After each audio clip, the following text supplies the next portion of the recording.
I'm coming prepared, guys.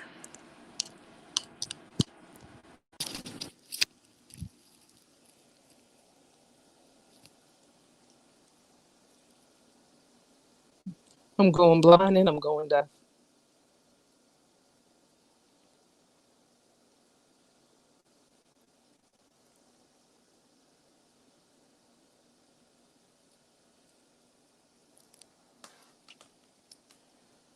Oh, you keep forgetting to put the Wi-Fi. 2 seconds, guys. 2 seconds.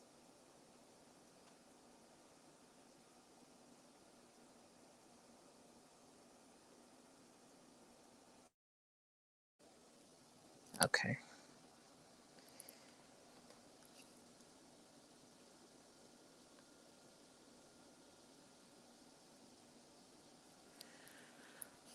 All right.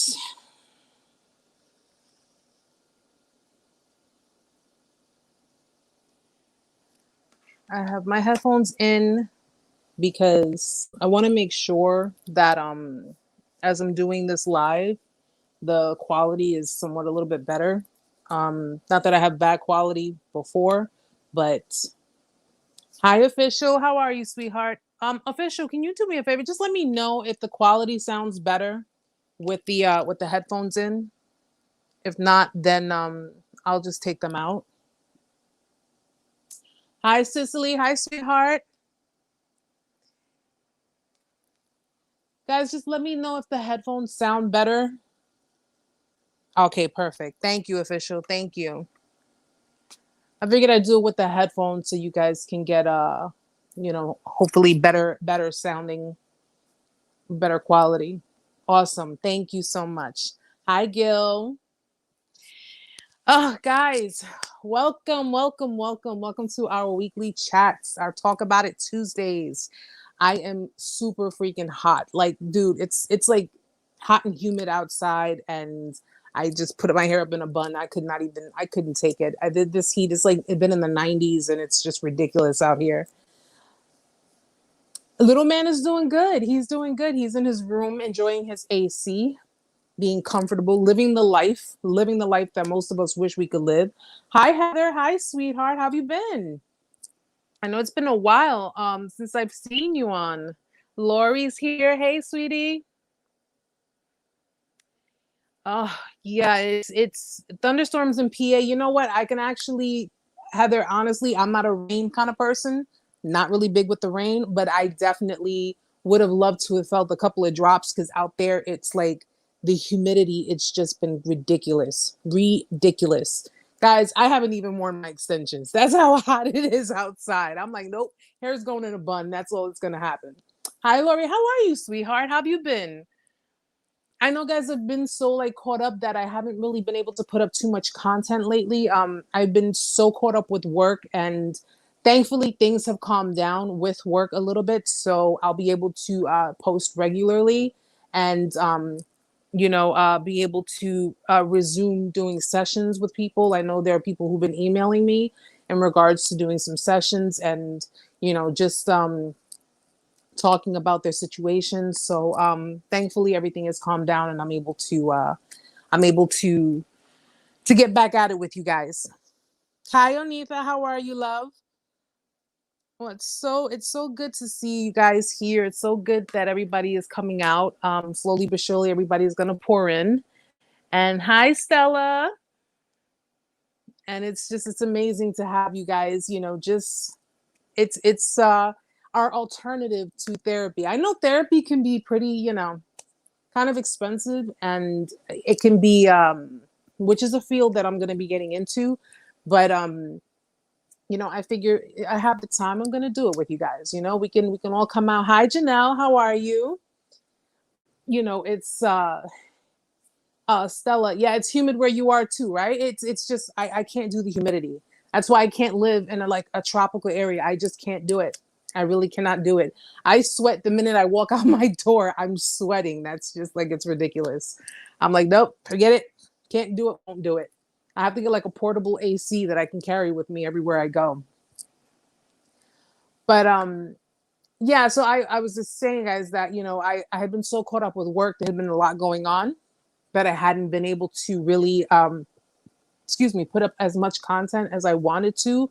And I was just talking with Amanda about it the other day that, I really need to get back into it, even if it means doing the short little videos, which I've noticed that the short videos, because it gets like straight to the point, the short videos really help, and it really like kind of reconfirms for people. And that's really what I want to do. So I'm going to get back on it for you guys. I'm going to get back on it with the videos and new developments, new things. We're going to be talking about a lot of different things too. It's going to be, of course, about narcissism, but we're going to be getting into other personality disorders, because you may be dealing with a narcissist, you may not be, you may be dealing with someone else that has a totally different disorder. And I think it's important that we understand the different types, and we understand there are other personality disorders that resemble narcissism. So I want to get into that too.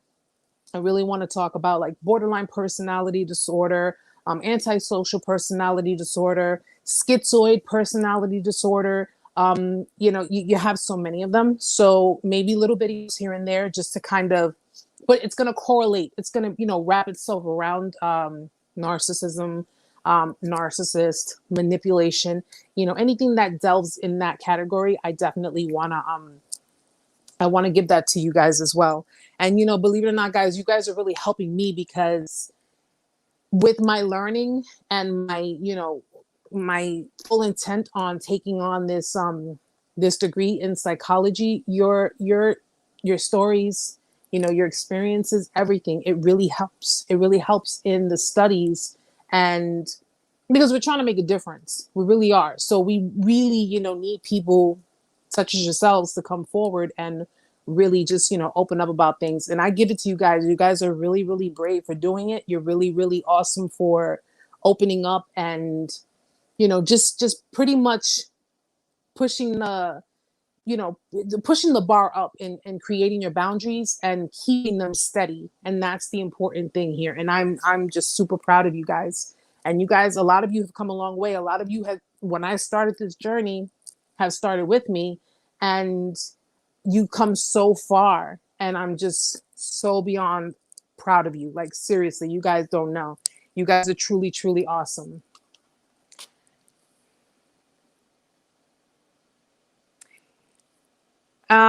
Cicely, I want to learn more about psychopaths too. Yes, we're going to learn about that too. We're going to learn a lot about that. And I mean, the one good thing about it, guys, I get to do all the work. So I get to do all of the work. I get to do the studies. I get to basically, write my notes down, jot everything down. And I can basically, what would be like a 10-page essay, I can break it down into a 5-minute video. That's the best thing about it. So of course, I encourage everybody to do their studying, and of course to do their research. But I get to do a lot of the big bulk of the work, because one, I need to do it in an effort to pursue this, but two, I know that a lot of you have busy lives. A lot of you guys have things going on in your life, and some of you may not have the time to sit there and actually read everything word for word. And of course, if you watch the videos or if you listen to the podcast, you can do it while you're walking, while you're working, while you're cooking, while you're doing other things, and it's not taking up too much of your time. So it works for both of us. It works for both of us. I get to do the studying, I get to do the the analyzing, the in some cases critiquing, but you get to gain the knowledge that you need to help you move forward in your life. And so it works hand in hand, guys. It works hand in hand. And of course, if you have information and you have something you want to share in regards to it, I'm all ears. I'm all ears, and I am open for anyone's input and anyone's insight. So just wanted to kind of get that out of the way. So now that we have people pouring in, which I'm so happy to see you guys. So guys, if you're here, if you're new, you let yourself be known, shout yourself out. And let me just double check. Oh, official. Thank you, sweetheart. Thank you. And I appreciate you guys for the support. I appreciate you guys coming through. I appreciate everything you guys do too. And it just, like I said, it works hand in hand. We work together. We work to support one another. We work to help one another. And that's the important thing. That's the most important thing. I don't want to see anybody go through it alone. I know what that feels like to go through it alone. And it's a very heart-wrenching, gut-wrenching feeling. And you shouldn't have to go through it alone. So I'm here. If anybody needs me, you guys know where to contact me. I leave all of my information there.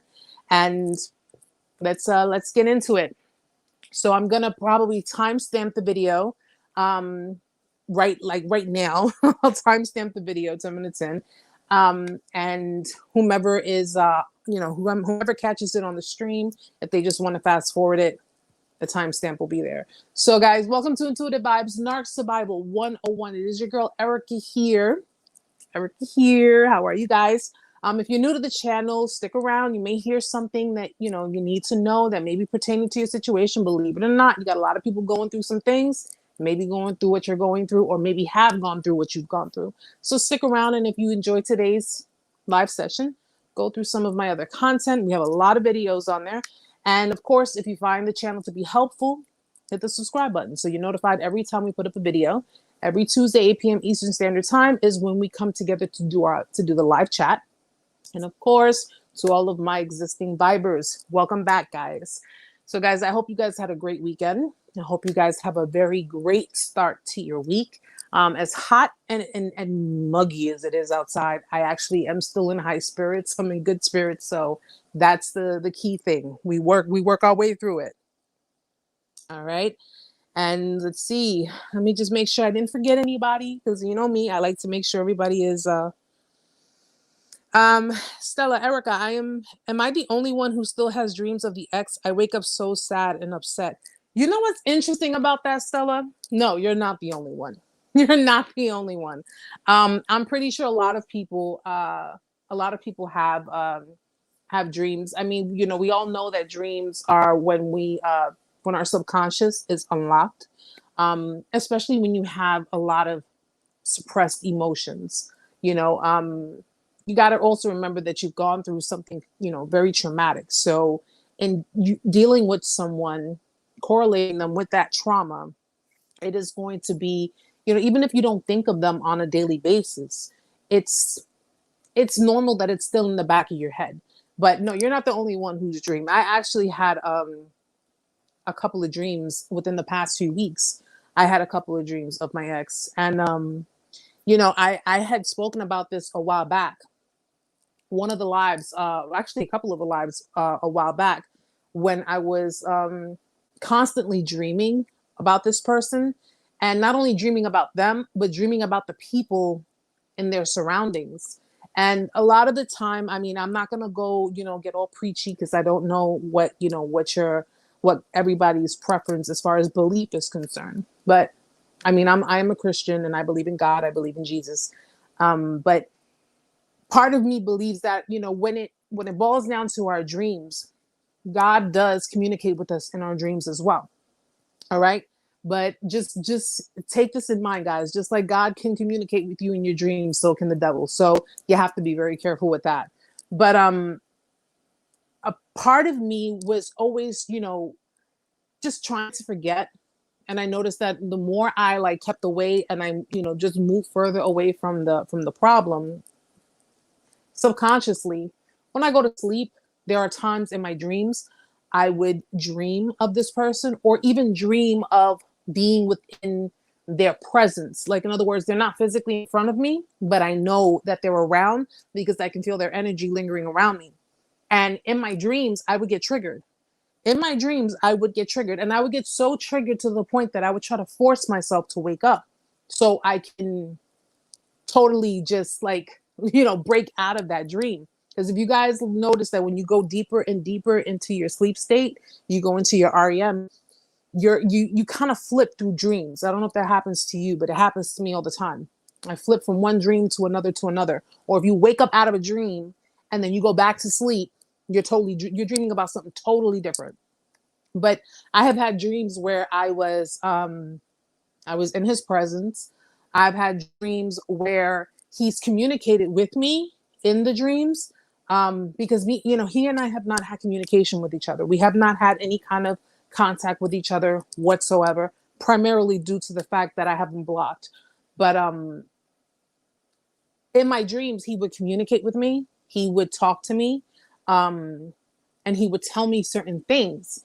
And I, always wondered why that was. Like, I'm not with this person anymore. I'm moving on with my life. So why am I dreaming about this person? It's perfectly normal, because in the end, you are correlating that person with your trauma, and your trauma is still lingering within you. So it's normal for you to have lingering feelings, lingering emotions. The energy of that person still kind of is in your presence. And my dreams were like, one of them was, I had so many of them. One of them was where he and I were sitting down talking, and he was telling me how, nothing happened between him and his ex, that he took her out to eat, but that was it. That was all that happened. Nothing went on between them or whatever. And I got so triggered in that dream that I literally had to force myself to try to wake up out of it. There was another dream where his ex was in my house. Like, I'm like walking into my house and I see her standing right there in my living room. And I'm like, you must really not know who I am, that you're standing in my living room. And in my dream, she's telling me that he promised her that, that he was going to be with her. He was telling her that she is, she's the only one he wants. And basically he was playing both sides. And when I look over to the left side of her, he's standing there. And she's standing there. And I'm looking at her and I'm like, yo, there's something about you. I don't know what it is. Granted, he did what he did. He's, he is who he is, and I don't deal with him for that. But there's something about you that I just don't. So when she told me this, I looked over at him and I said, is this true? Is this true what she's saying? He couldn't speak because his mouth was kind of like wired shut, or it was just kind of like muzzled. Like, he couldn't move. He couldn't speak. He was trying to, but he couldn't. And someone had mentioned, when I mentioned that dream, someone mentioned to me, there's a stronghold there. So it's pretty much, again, I'm not getting preachy with you guys, but it's pretty much whatever demons she's walking with and whatever soul tie she has with him is restraint. It's like it's holding him back. It's restraining him. Soul ties can do that, guys. That's why I tell you, break your soul tie if you can. Try to break free from that, because it can really just hold you down. But she, there have been plenty of other dreams where, his cousin came to me and told me, and this was in the midst of going through my discard. His cousin came to me and told me, listen, don't believe a word that she says. And he speaks Spanish. His cousin speaks Spanish. So for him to speak to me in English in my dream was shocking, but he's like, don't believe a word she says. She's a liar. She's a manipulator. This is how I kind of configured. She is a female narcissist, but he's an inverted narcissist. Like, all of these different dreams, all these different pieces to the puzzle, all of these different things that were being told to me and being communicated with me, and the things that I was seeing, it basically put every piece to the puzzle. But I'm going way off. So guys, but yeah, dreaming, Stella, dreaming is unfortunately, it is normal. It's normal. It's your suppressed. You're just basically, your subconscious mind is releasing emotions, and when we harbor emotions, it takes its toll on us, especially when we're sleeping, because that's when you're unlocking your subconscious mind, and everything's coming out. But you're okay to feel upset. You're okay to feel mad, because again, you are correlating that person with trauma. I'm sorry, guys. Let me just go back.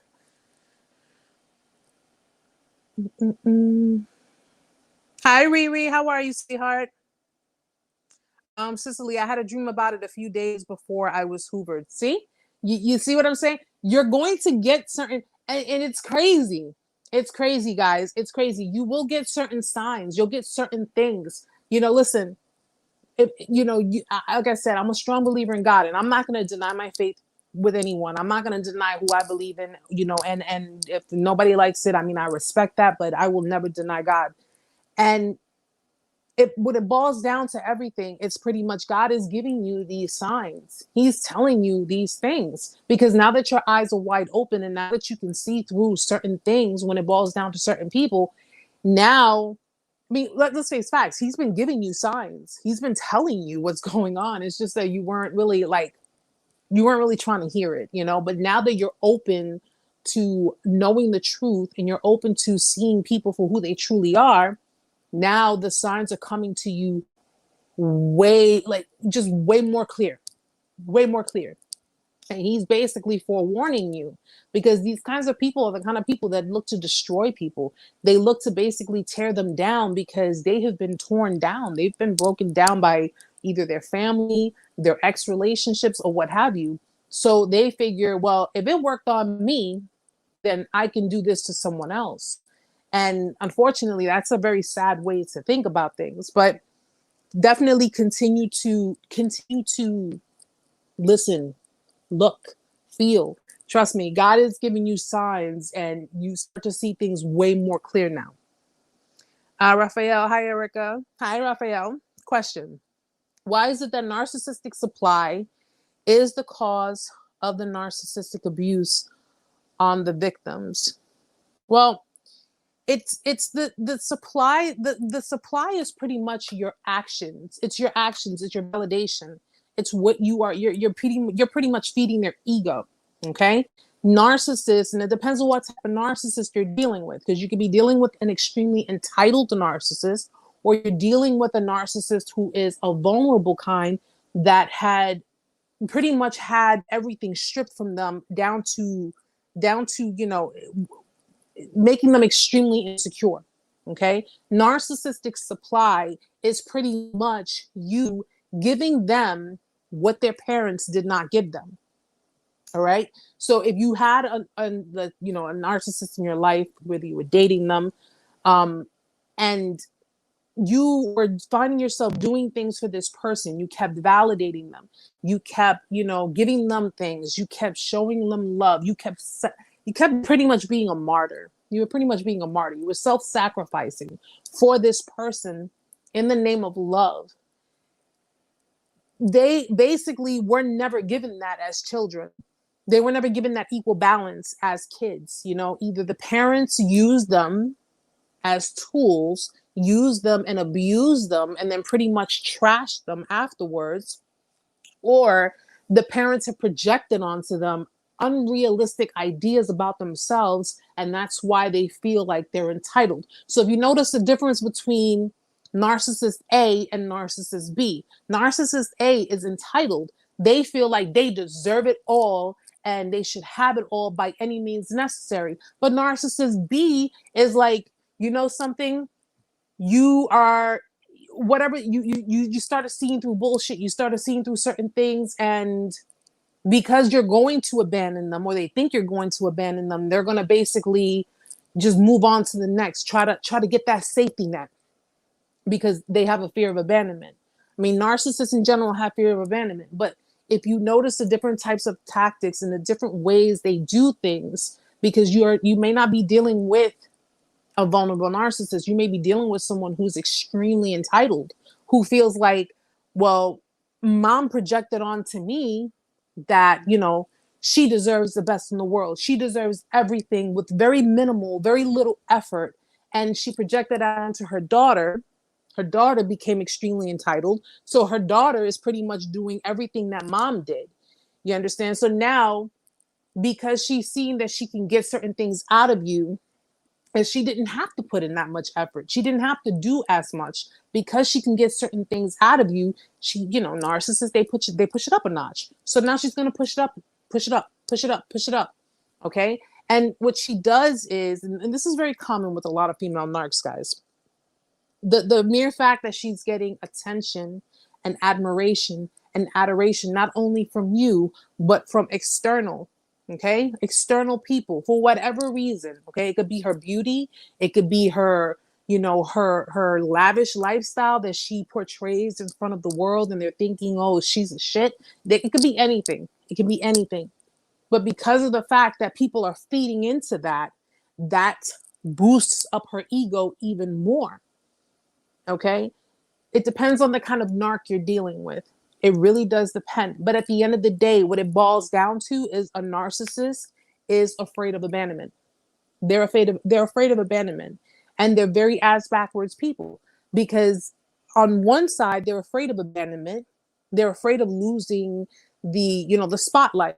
But on the other side, they're non-committal. They're commitment phobes. They'll do things to sabotage your relationship. They're very big on self-sabotage. Of course, they don't see it that way. Everybody, you guys, everybody else is the problem. They're not. You just couldn't handle their personality. You couldn't handle the fact that you could not control them. Okay?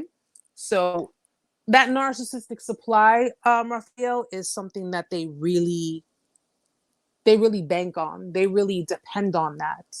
And it's all because their parents, they had dysfunctional lives growing up with their parents.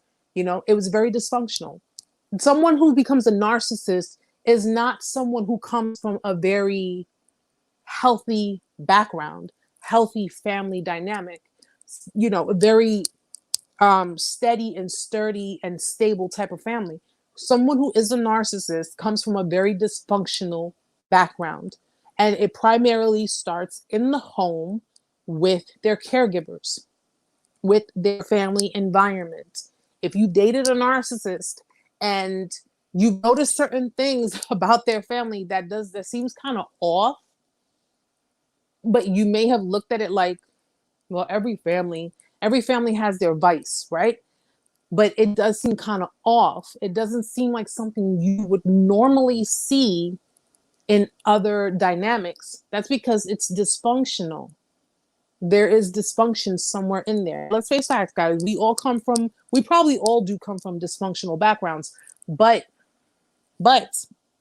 it depends on how we internalize that dysfunction. Unfortunately, narcissists internalize it to where they're not really, they play the victim. They're good at playing the victim, but they're not the victims. They are the abuser. They resonate with the abuser. They don't resonate with how a codependent would resonate with it. A codependent person pretty much internalizes the afflictions. The narcissist, they internalize the abuse methods. They pretty much project what was projected onto them by their abuser. They project that onto you.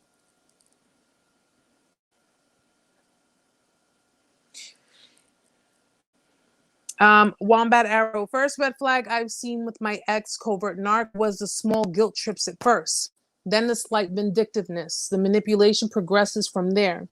What I thought was neediness was selfishness. Exactly.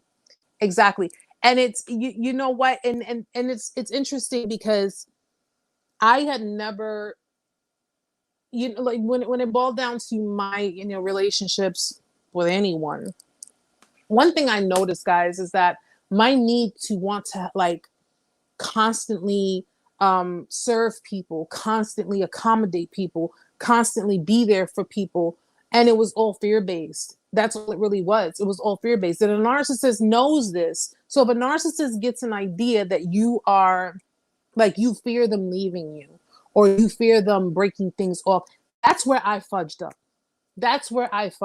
I'll tell you where I fudged up.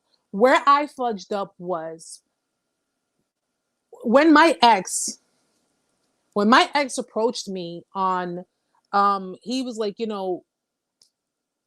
don't you think the relationship is a little toxic? And me thinking that things were good because I'm busting my ass to make things look good in that relationship.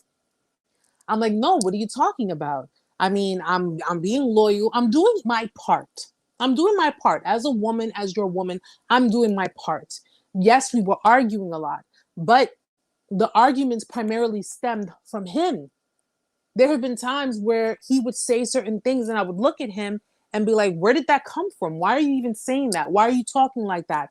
And he would even yell at me when we would FaceTime each other. He would yell at me and be like, You want to break up with me now? I bet you want to break up with me now, huh? And I'm like, what is wrong with you? And the problem that we had being in relationships with these type of people is that we wanted to save them. We wanted to constantly prove to them. We wanted to constantly show them like, yo, it's okay to have healthy relationships. It's okay to have, trust, and it's okay to be a good person.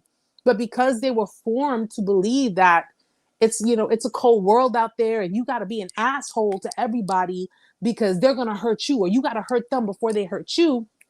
That's what they do. That's what they do. And where I fudged up was the time when he was sitting there and this man had crocodile fucking tears, man. And the reason I say they were crocodile tears because I know tears. I know pain. I know emotions. Okay? I know those emotions. When he sat there, he must have really had to have thought about a traumatic experience in his life, in his own life, for him to even be able to cry about it. Okay?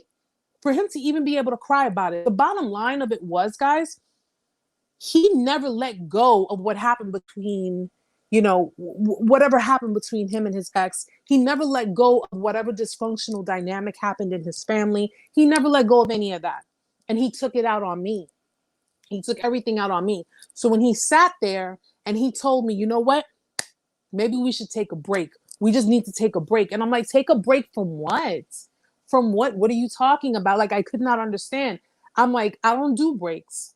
I said, I don't do breaks. And because of the fact that I told him that, I said, if you walk out this door, don't come back. And it's because I said that, because I was putting my foot down. Like, if you leave, do not come back. Don't come back. He knew that I would be willing to cut it off right then and there. For whatever reason, he decided to stay. And of course, that's probably because he was probably in the midst of grooming someone else, and as many times as they'll sit there and try to tell you, well, you don't know what you're talking about, and you putting things in your own head, and you're thinking this and you're thinking that. No, guys, if your gut is telling you something, it's telling you something for a reason. Okay. I basically got played throughout my whole relationship. I got played to be the villain. I got played to be the one who was a liar. I mean, the man called me an effing liar to my face. I got played for all of this. And this was all because I truthfully believe this was all because he just basically either wanted to make his ex jealous or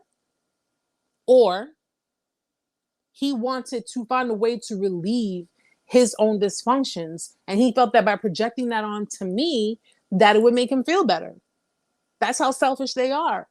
That's extremely how selfish they can be. He projected his dysfunctions onto me. I already had my own, but at the end of the day, I never really, my codependency kicked in, but it's because of the fact that him being who he was, he triggered a lot of that.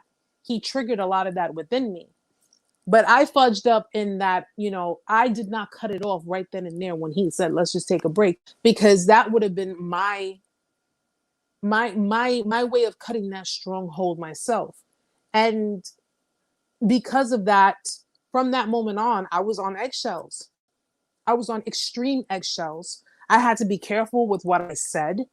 I had to be careful with everything.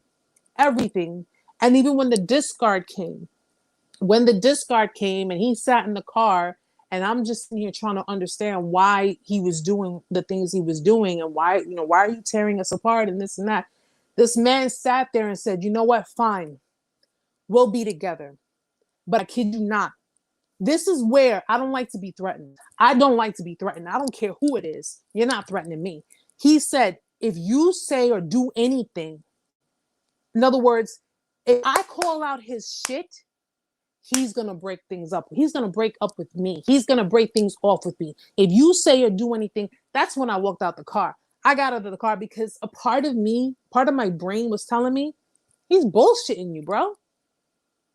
He's bullshitting you. If you say anything, or if we have another argument about this or whatever. So because I was calling out on his nonsense, I was calling out all of the things that he was doing, and I had valid reason for doing so, he did not like that, because he does not like to answer to people. He never liked to answer to anybody. He was his own man, but I had to answer to him. I had to answer to him. I had to tell him my whereabouts. I had to tell him what I was doing. I had to tell him, and I had to break things down. I had to break everything down for him, because if I didn't, I would get lashed, or I would get looked at like I'm a skeezer, like I'm a slut, like I'm doing something wrong, or I'm bed hopping around town.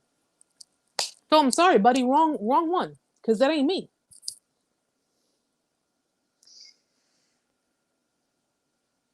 You're welcome, Raphael. Cicely, yeah, after I made the mistake of going back once, I broke up the first time. She started using threats of leaving. Yeah, they do that. They'll threaten to leave you. They'll threaten to, in so many different ways. Like my ex used to tell me, oh, well, one time he helped me move, and he said, if we were to ever break up and we were still friends, I would again, little signs were coming, man, but I did not see them, guys. I truly did not see them. The very beginning of our relationship, he asked me, if it does not work out between us, can we still be friends? And I did not pay attention. Like I told him, I can't answer that. I can't tell you that. I don't stay friends with exes.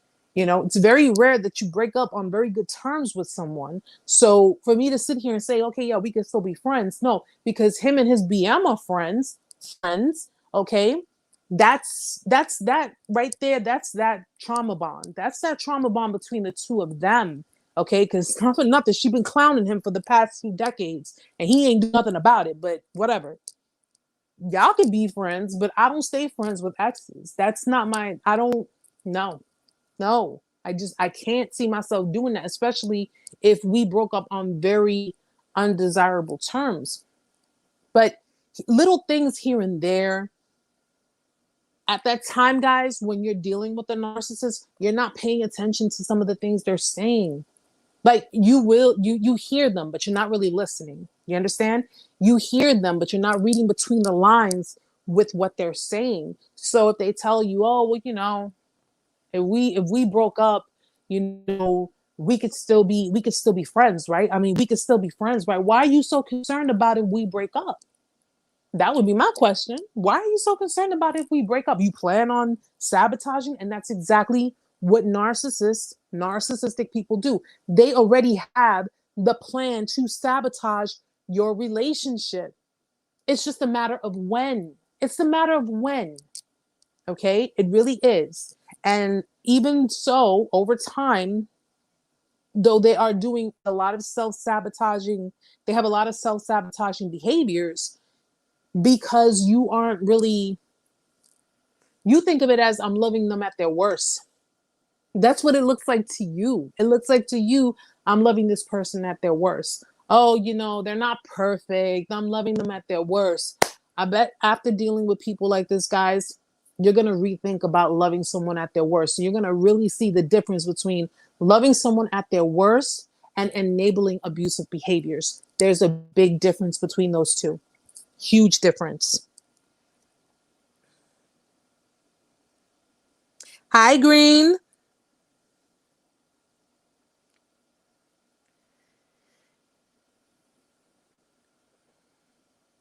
I would be scared.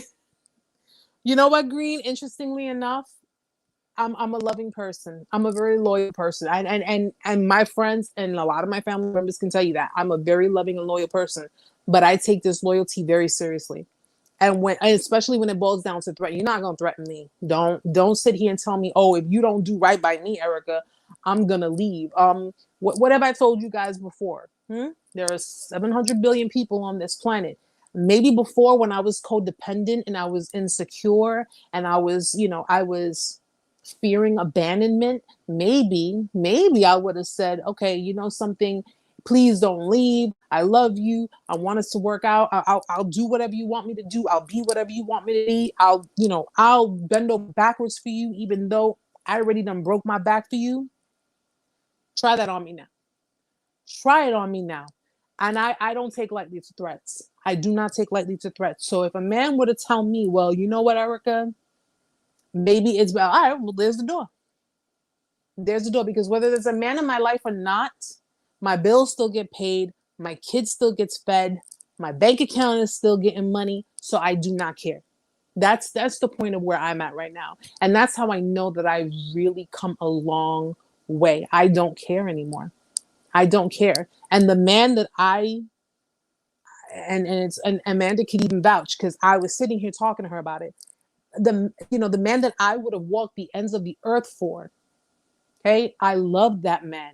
I cherished him. I valued him. I respected him, even when others didn't. I did all of that, all to be treated that way, and all to be like, just, dude, you guys don't know, man. When everything was said and done, it's crazy. I felt like I was on probation in my relationship. I felt like I was a whore, being looked at like a whore, and then to be just tossed in the trash like I was nothing.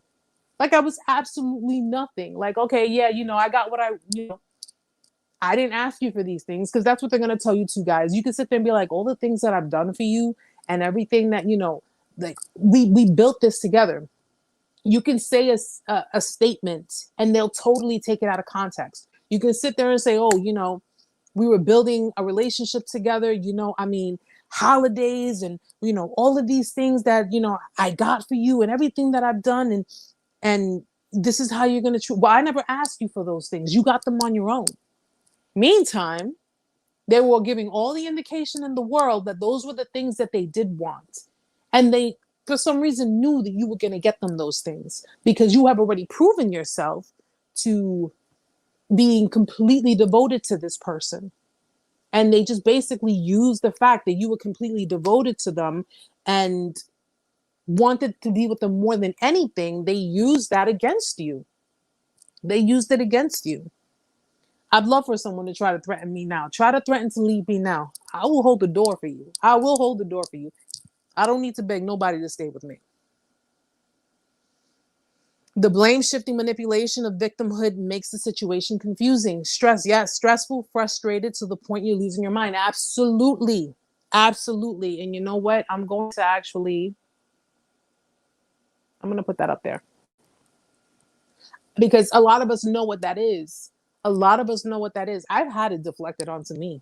And it's, whenever I will call, like if I would call him out on his shit, he instead of texting me, he'd call me and he'd curse me out on the phone. He would curse me out, like just literally go for my jugular. And he would just be like, you see, this is F and Y. This is F and Y because you constantly doing this. And I'm like, wait a minute.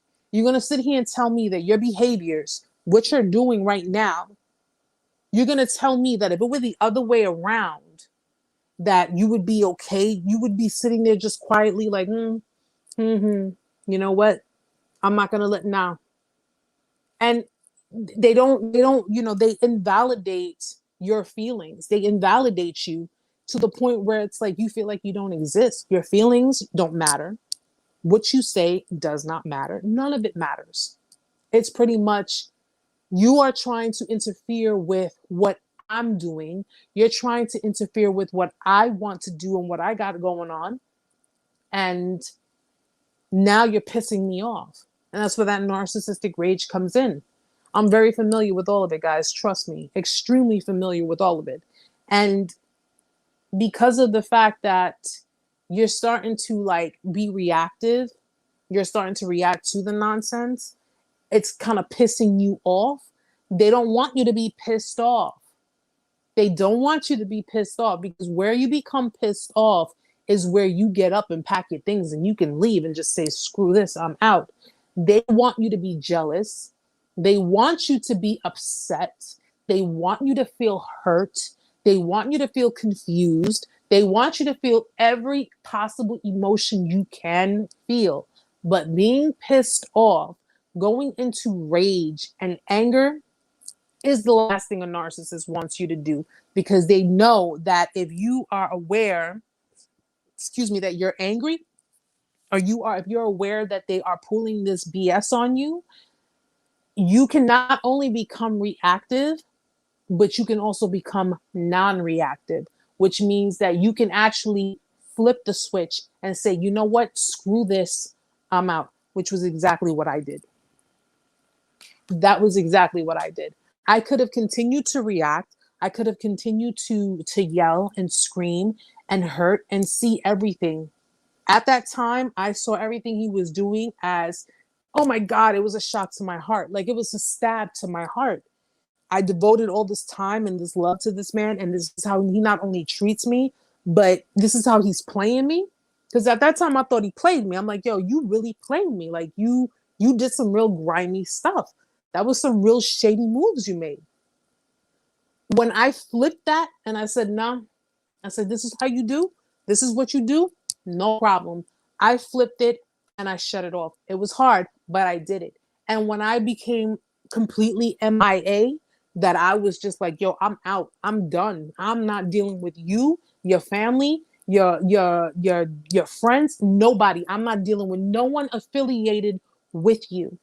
And I basically took that and I just went about my own business. Out of sight, out of mind, guys. If you, depending on where you are in your healing or where you are from the discard, your best bet, I'm telling you, you will not regret it. Out of sight, out of mind. I shut down all social media and I said, nope. A part of me was telling me that this is being done intentionally to hurt me.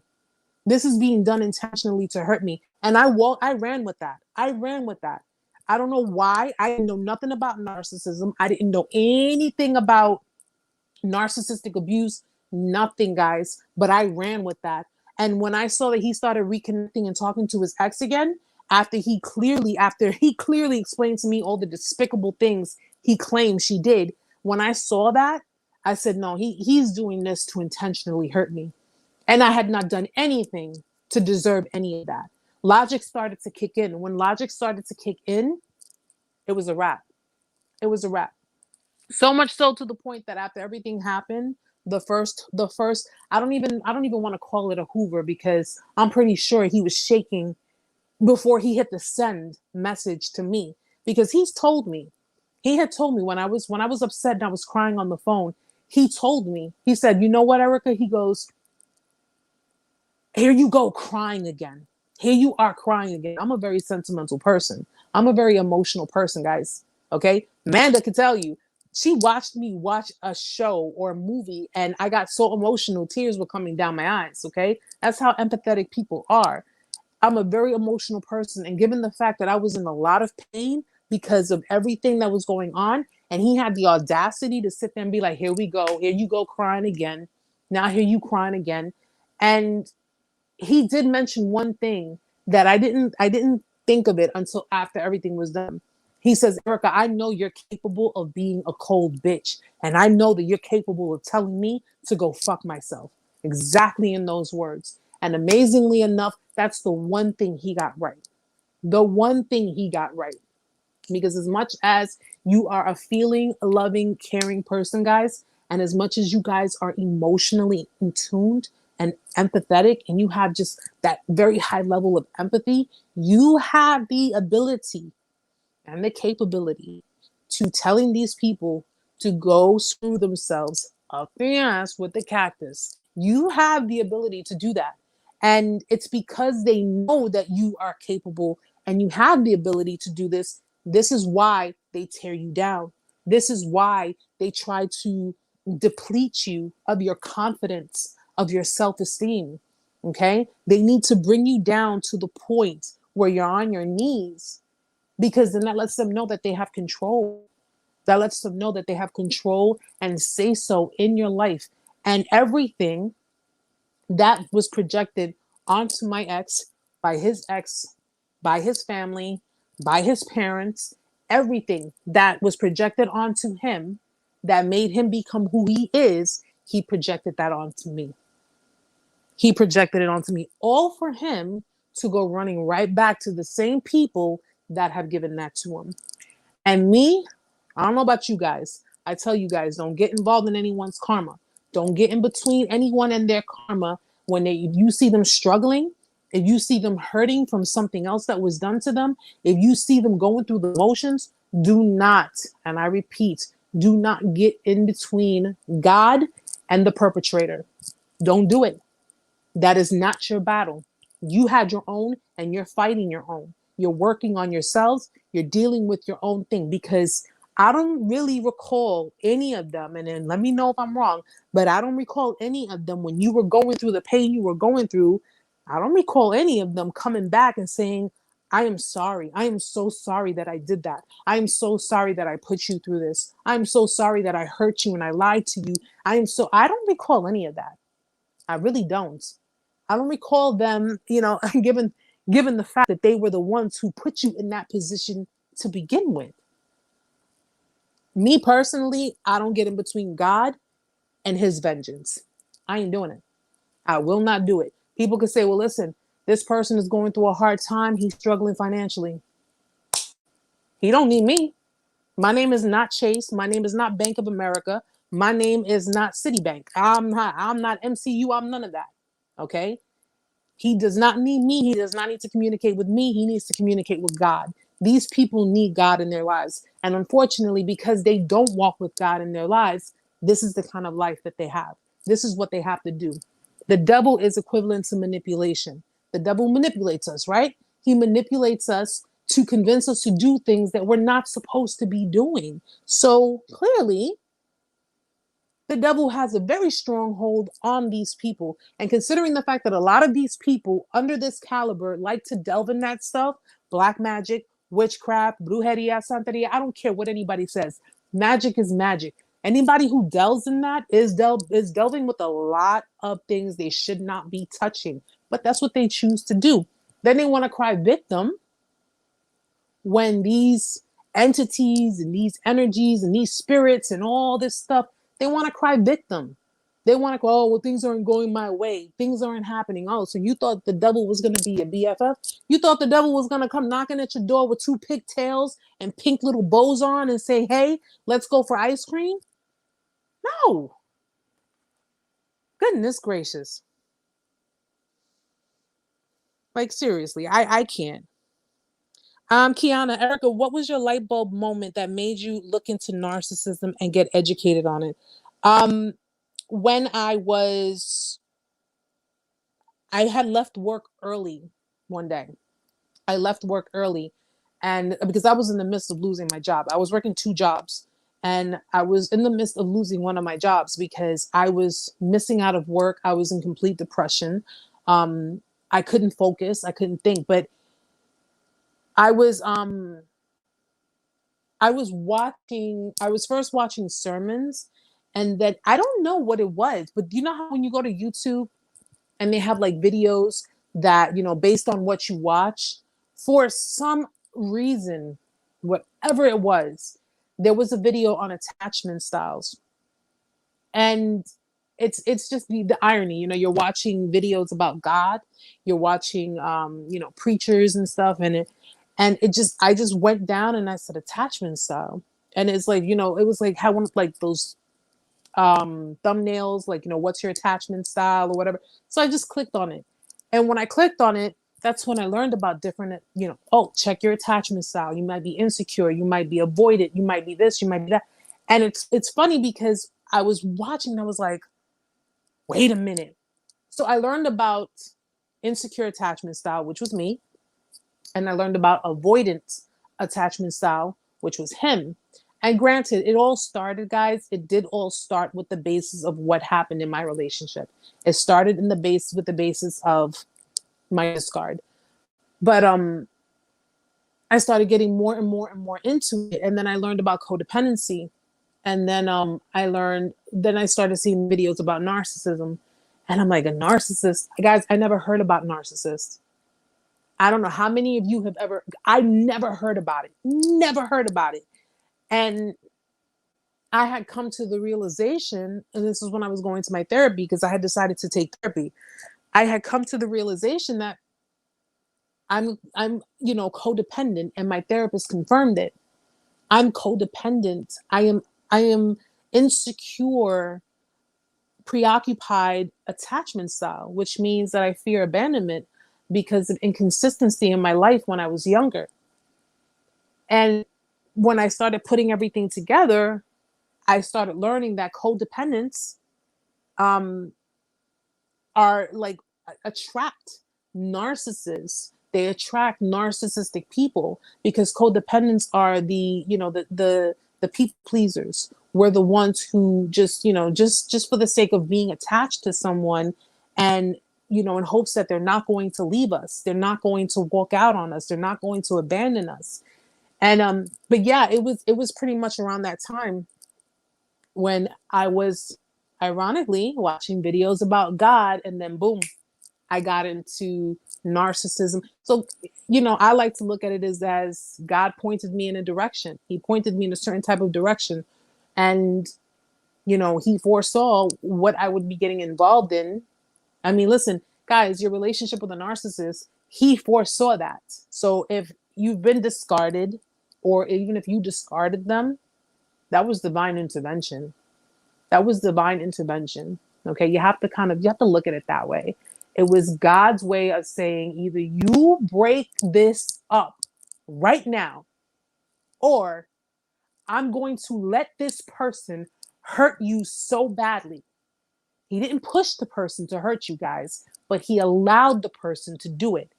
Okay. Either you break it off with them, because I don't know how many times I've thrown signs at you and you're not listening to me, or I'm going to let this person hurt you beyond belief.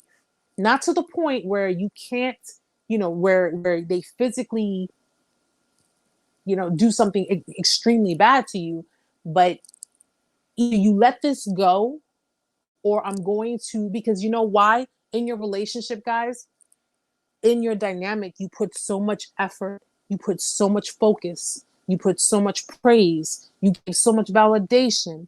You were pretty much giving them that sense of worship. God doesn't like that, especially for a lot of us who believe in God. We know that he doesn't like that. Okay. He does not like us worshiping anyone or anything other than him. So because we put all of that focus into our relationships, and we basically been sucked in by it, and we are just like, it's kind of like, you ever seen Finding Nemo? And it's like, they see the light, and they're like, I want to touch it, and they're trying to follow the light, and they're like, oh, it's so pretty, and boom, what's at the other end of that light? A very large, nasty looking fish. That's pretty much how it is. You are so caught up on that little light, you're not paying attention to what's going on around you. You're not doing any of that. You're not focusing, and a relationship, your relationship with God clearly needs to come first. So when you're putting a man or a woman before God, and you believe in God, you better believe. You better believe. Ain't nothing good gonna come out of it. Nothing good is gonna come out of it, And unfortunately, this is what happens with us. We allow these things to take over us, to take over our minds, to take over our souls, to take over our spirit. We allow this to happen. And again, big man upstairs is saying, either you let it go, or I'm gonna let them hurt you, to the point where you ain't got no choice but to let them go. And unfortunately, a lot of us have learned the hard way. A lot of us have really learned the hard way. Some of us have learned, and of course, you guys are the ones who discarded them, prior to them even letting it getting any worse than what it was. But unfortunately, some of us, we rode the sucker until the wheels came off, and when the wheels came off, we just went crashing into the ditch. And it's one hell of a lesson, guys. It seriously is one hell of a lesson.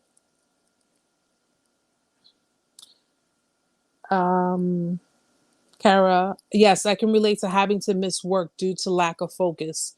The ex-fiance also told me that he was sick of me missing and leaving work early. It truly affected my work ethic and frame of mind. Well, at the end of the day, yeah, I was always tired all the time, even when I felt like I had enough rest. Your mind is trying to cope with something. Your heart is trying to cope with it. Your mind is like, I think your mind, when you're going through a discard, you're going through trauma, your mind is on sleep mode.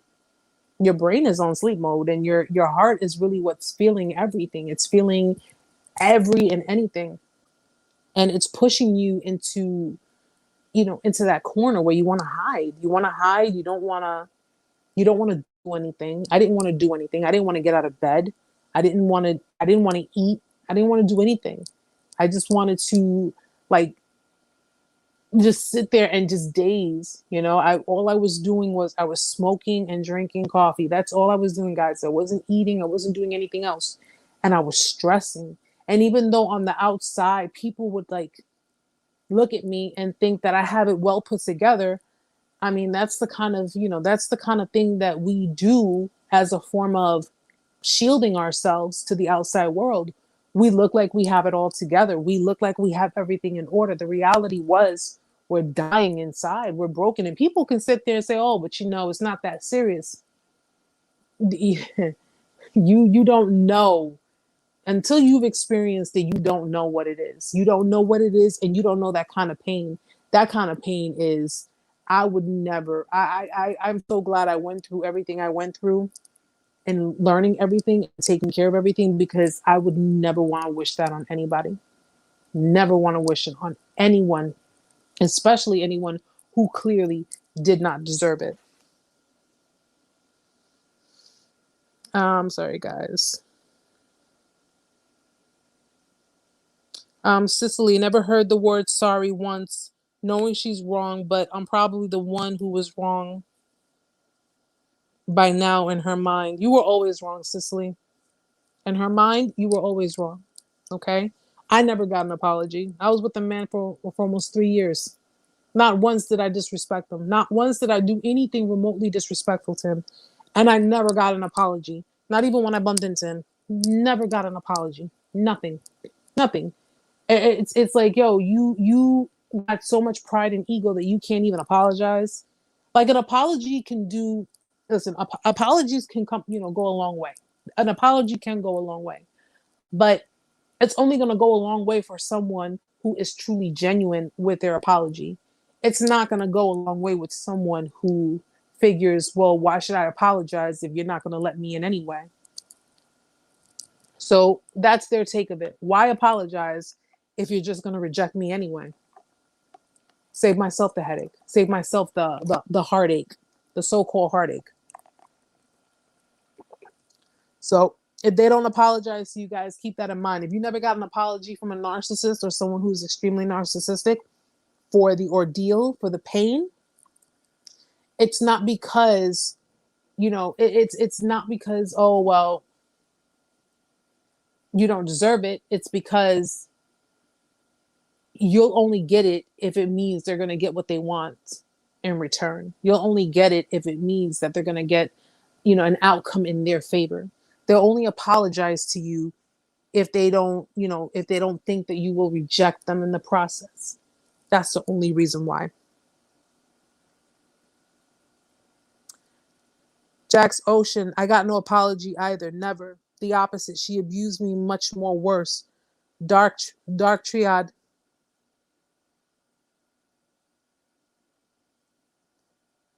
Narcissist, horrible people. Yeah, because you have like those really malignant narcissists who feel justified in their behaviors. They feel justified in their actions.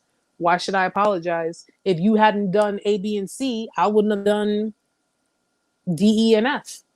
So why should I apologize to you for reacting to what you were doing? You understand? It's like that deflection. It's like, why? Well, if you hadn't done that, I wouldn't have been this way. So therefore, you don't deserve an apology. Why should I? And it's like, bro, really? Really? Especially the female narcissists. Especially female narcissists. Because I'm sorry. I don't like put women down. I'm a very, very big enforcer when it comes to empowerment. But when it boils down to female narcissists, they're the worst to deal with, man. Whether you're friends with them, whether you're in a relationship with them, or whether they're your parents, they're the worst to deal with. They really are. Yeah.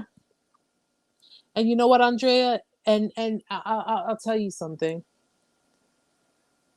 It's better for you anyway, because their apology wouldn't be genuine. It wouldn't be sincere.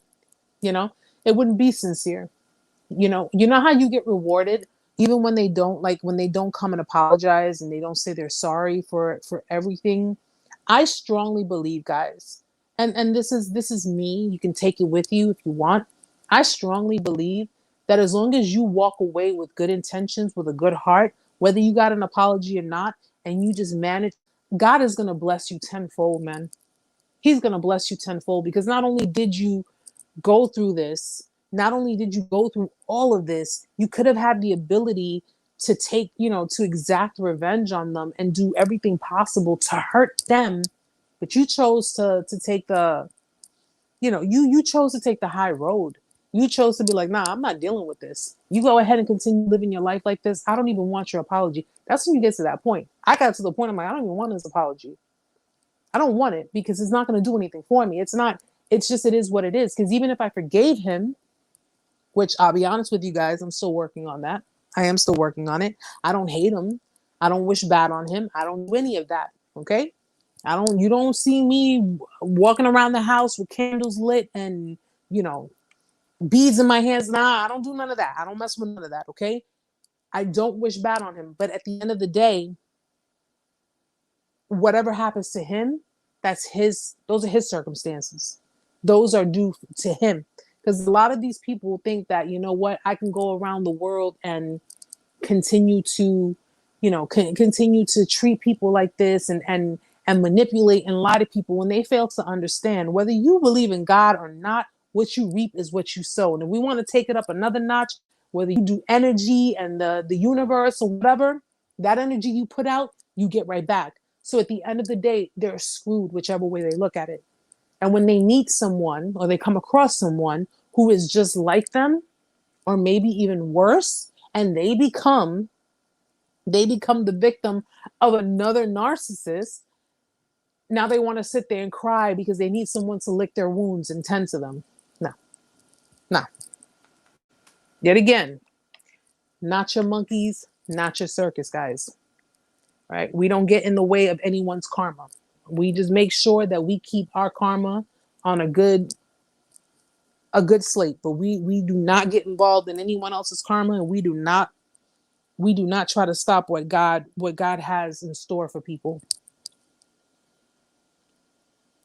Hey Erica, can a narcissistic person be a whole family? Absolutely, go. Absolutely. A narcissistic family is considered to be a cult. They're considered to be a cult. So, in that family dynamic, narcissism, here's the crazy thing about it, guys. In a family dynamic, narcissism, you want to know the reason why it's so strong, why the dynamic would be so strong, is because it has enablers. Somewhere in that dynamic, there are enablers. Narcissists need enablers. They need enablers. That's how they're able to maintain control. That's how they're able to, have such entitlement. Because without enablers, they would cease to exist. This is why I tell everybody, narcissists need you more than you ever needed them. They need survivors. They need victims. They need good, kind-hearted people. They need codependents. They need empaths. They need you more than you ever needed them. And it's amazing how these people walk around in the masses, yet we outweigh them 2-1. We'll just put it that way. Okay. The ratio between narcissists and codependents, empathetic people, strong survivors, you guys, man, they don't want you to understand that. They need you. They needed you. And the more awareness you create, the more you share with people that, you know what, these are the signs, these are the things to look for. You could put them out of business, put them out of commission. I mean, granted, there's a lot of people in the world and a lot of them are extremely narcissistic. But at the end of the day, anyone who comes across a narcissist, it's important that they know you have to always keep in your mind and understanding, you need me. You need my validation. You need my ego stroking.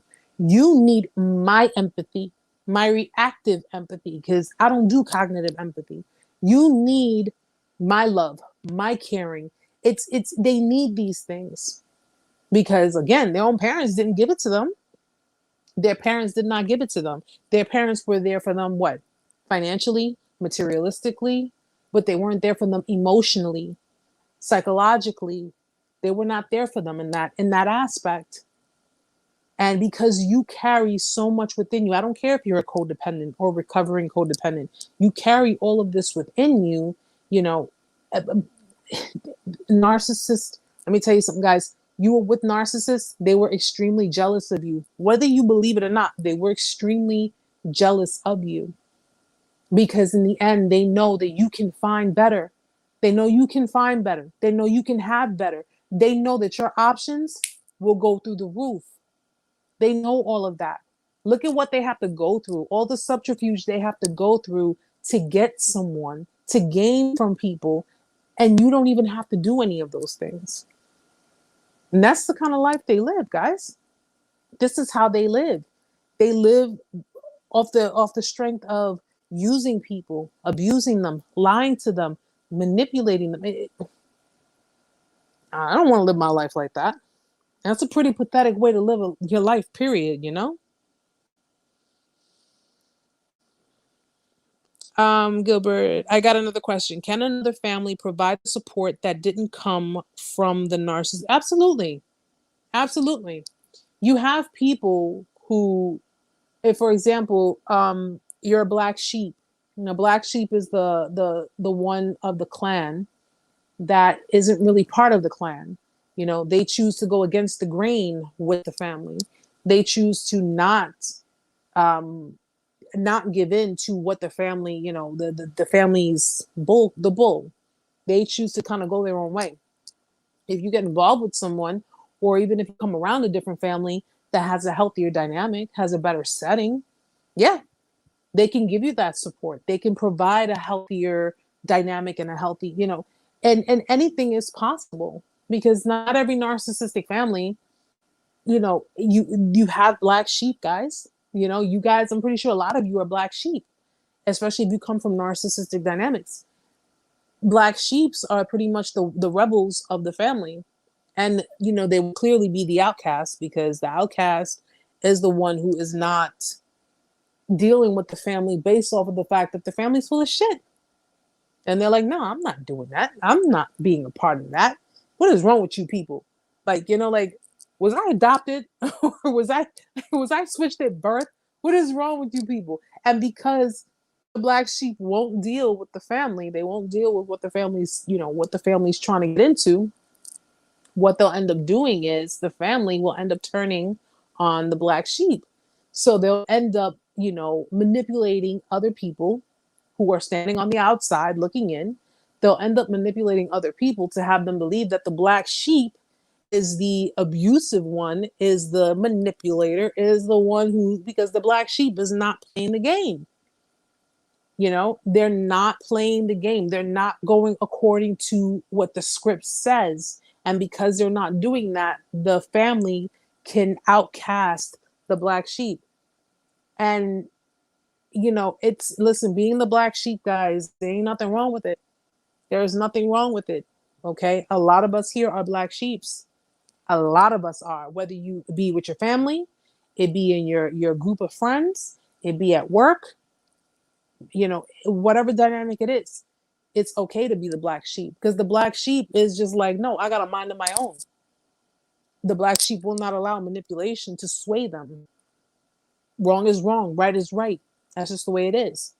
And the big problem with narcissistic families is that it's like one of the hardest forms of manipulation in the sense of victimization because the family, they run with that card. They run with the family card. Well, we're family. You're supposed to be loyal to me. We're family. You're supposed to take care of me. We're family. You're supposed to provide for me. We're family. You're supposed to do X, Y, and Z for me. We're family. I'm sorry. I am not. I am not one who runs with the crowd when it boils down to family either. I don't do it. The same way I would treat someone who was a friend, a lover, I would treat with a family member, which means that if any members of my family disrespect me, any members of my family betray me, any of them display disloyalty, whatever the case may be, they will be treated no different from someone who is my friend. Because it's all about respect. It's all about honesty. It's all about loyalty. And narcissistic family members are not loyal to you. They're loyal to themselves. They're loyal to the benefits that they get from being your family member if you give them that form of benefits. Narcissistic parents. Over years, narcissistic parents, especially if you have elderly parents who are narcissistic, that are, not really trying to take care of themselves, or really don't feel like, that they should be left to fend for themselves. So what do? They pose that responsibility onto their children, their adult children, and if you're an adult, you're living with your parent, you're living with your narcissist mother or even father, or, hell, grandmother, whatever the case may be. Because of the fact that she is or he is your family member, they're elderly, they're older or whatever, it really depends on which one you are, though. For example, if you are a child of a narcissist parent that is not married, okay? If you're not married, if you don't have children, whatever the case may be. So if you are the child of a parent where it's, you're old enough to possibly live on your own, but because of the fact that your parent has kind of made you feel like, well, I'm your responsibility, who's going to take care of me? You don't have kids, you don't have a wife, you don't have this, you don't have that. So needless to say, it would seem pretty much convenient to stay at home and take care of your parent. You have narcissistic parents, who I've seen this done before, and it's crazy, who intentionally keep themselves sick. So like if they're older, way older, and if they have certain, like, whether it be debilitating diseases or just, from old age, whatever the case is, they're intentionally not taking care of themselves. They're not taking their meds. They're not taking vitamins. They're not doing things to keep their immune system up. And it's due to the fact that, because if they do get better, if they're able to do things on their own, if they're able to be on their own, that means that you no longer are needed there, and you can go on and live your life.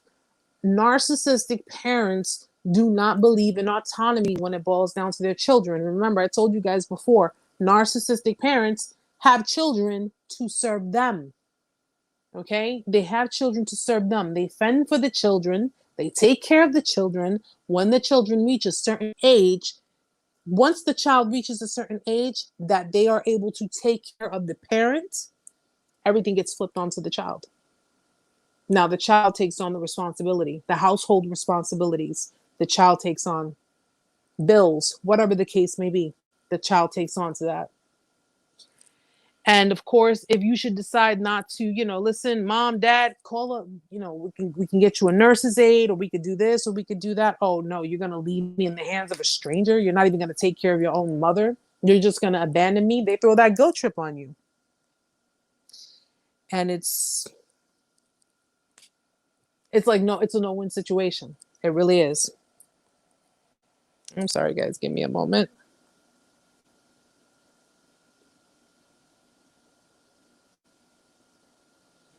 Andrea, yes, my ex-narc sent a message with a flying monkey. Would I ever take him back? He needs me. Yeah. No, mama. No, because I don't, what keeps me more focused in my own life, in my own, just in my own thing, is saying to myself, I never left any room open for this person to come back. I'm one who, when I shut the door for good. Okay? I have completely obliterated him and everybody who associates with him. I keep them out. I don't let anyone in. No one in. I've deleted. I've gone from blocking his mother to down to blocking his niece. I don't mess with anybody in his family. And it's not for this, for the, for the sake of, oh, I don't like them. I don't, I don't, I just don't care to be around them because one, they, it's funny how, and this is what I say, be careful with family members when it comes to narcissists. Be careful with their family members, guys. Please be careful with them. All right. Especially if they try to reconnect with you, if they try to reach out to you, or if they try to say, hey, just want to check in on you, see how you're doing. Or how I'm doing is none of your concern. That is a very straightforward answer. How I'm doing is none of your concern. You were not there to see how I was doing when this person was doing A, B, and C and being a complete asshole about things, an asshole that you were well aware of. You were not there to see how I was doing. Please do not reach out to me and ask how I'm doing now because it is none of your business. I blocked everybody. Everybody. Okay? Down to a freaking aunt who signed up for Instagram, and I gotta know, which I gotta actually, Amanda, remind me to delete her number. I still have her number on my phone. That's why my Instagram, it popped up. This person has Instagram now. I said, oh, Amanda's like, I'm on it. Blocked it. I blocked everybody. I don't want anything to do with any of them because I don't need to be triggered into anything. I don't need to be bothered by anything. I don't need anybody thinking that it's going to be okay to reach out to me, to say anything to me, to see how I'm doing, or to give me any information. I don't leave any room for that. Don't leave any room for that. Narcissists are known to using third parties. They'll use third parties to reach out to you to test the waters with you. Let's see where this person is at. Let's see where they're at. Let's see where they're at in how they're feeling right now.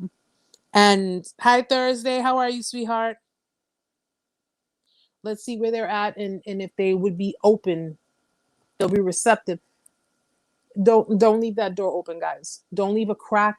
Don't leave nothing for them. Absolutely nothing for them. They're not worth the time and effort. You work so hard to get to this point of your healing. You work so hard. And to go through all of this, to get to where you are, to allow them back in, it's going to be such a regression. It's just going to be such a waste that,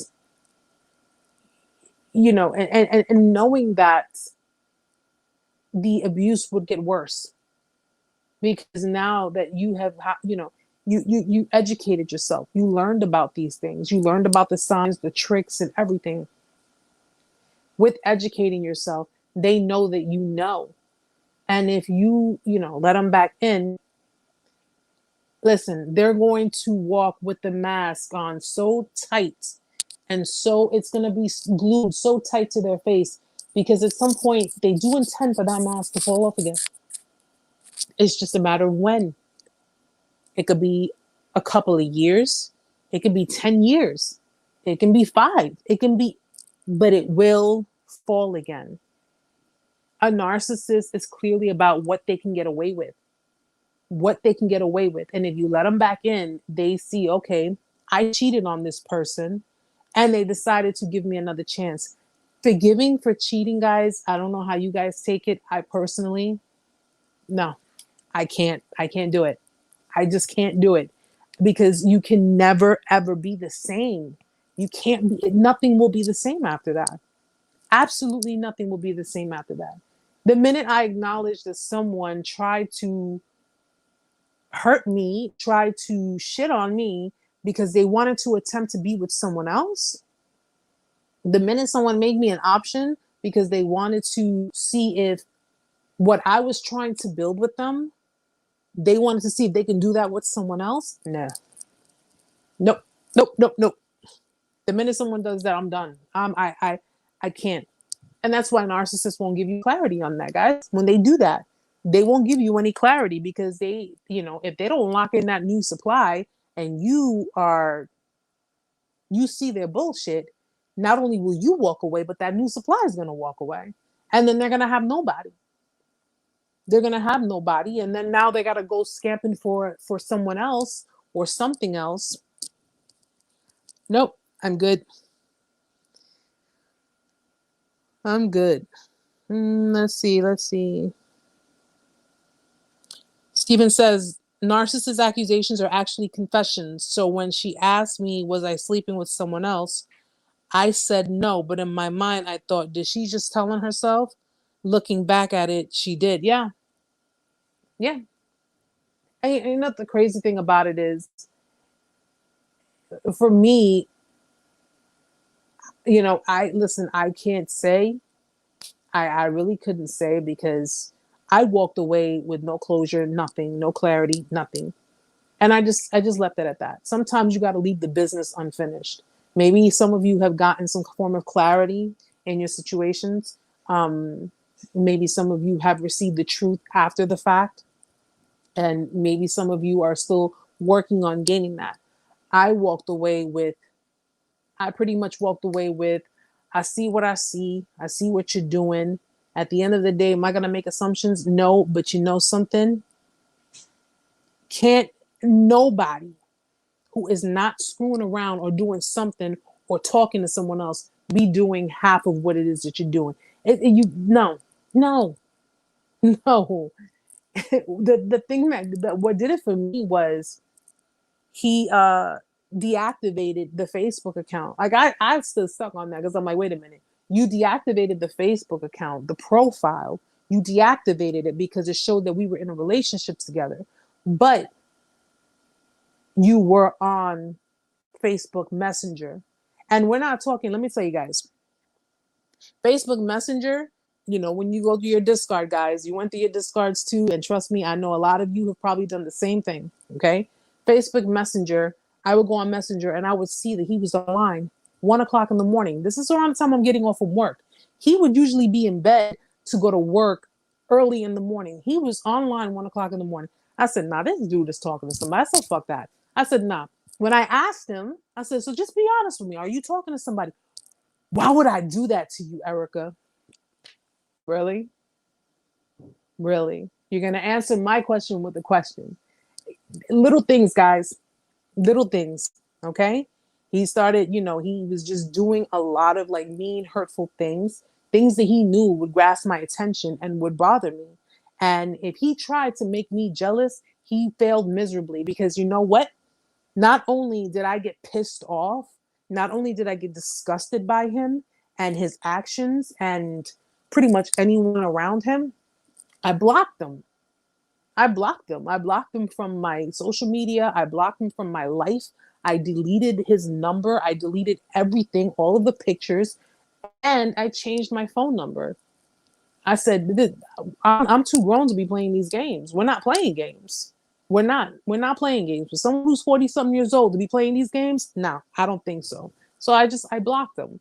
But I do often wonder because there have been times that I was like, you know, could it be possibly, maybe so? I don't know. But I just did not want to put myself through that. I'm not gonna put myself through that shit no more. No, you want to hear him? You want to hear him? Well, you already got yours, okay? Because he had other females that he used to talk to, other females he used to date. He had people that he kept as friends. Keep him, keep him. All right. He had his kid's mom. He had, you know, nah. I'm good, guys. I'm good on that one. Everybody's different though. Everybody is different. Oh boy. I'm sorry, guys. Give me a second. I want to make sure I just get everybody. Yes, Kara, the clarity they provide is not it's still not clarity. No, because it's always going to be a runaround. It's always going to be a runaround. So there's going to be something. And then if you bring something to their attention and you're saying, well, you know, how could you do this? Or why did you do this? And why did you do that? Oh, but this is when they're going to start to bring things to your attention about what about when you did this and you did that? And I'm like, but this is a totally different situation. What does that have to do with this? For them, it has everything to do with it.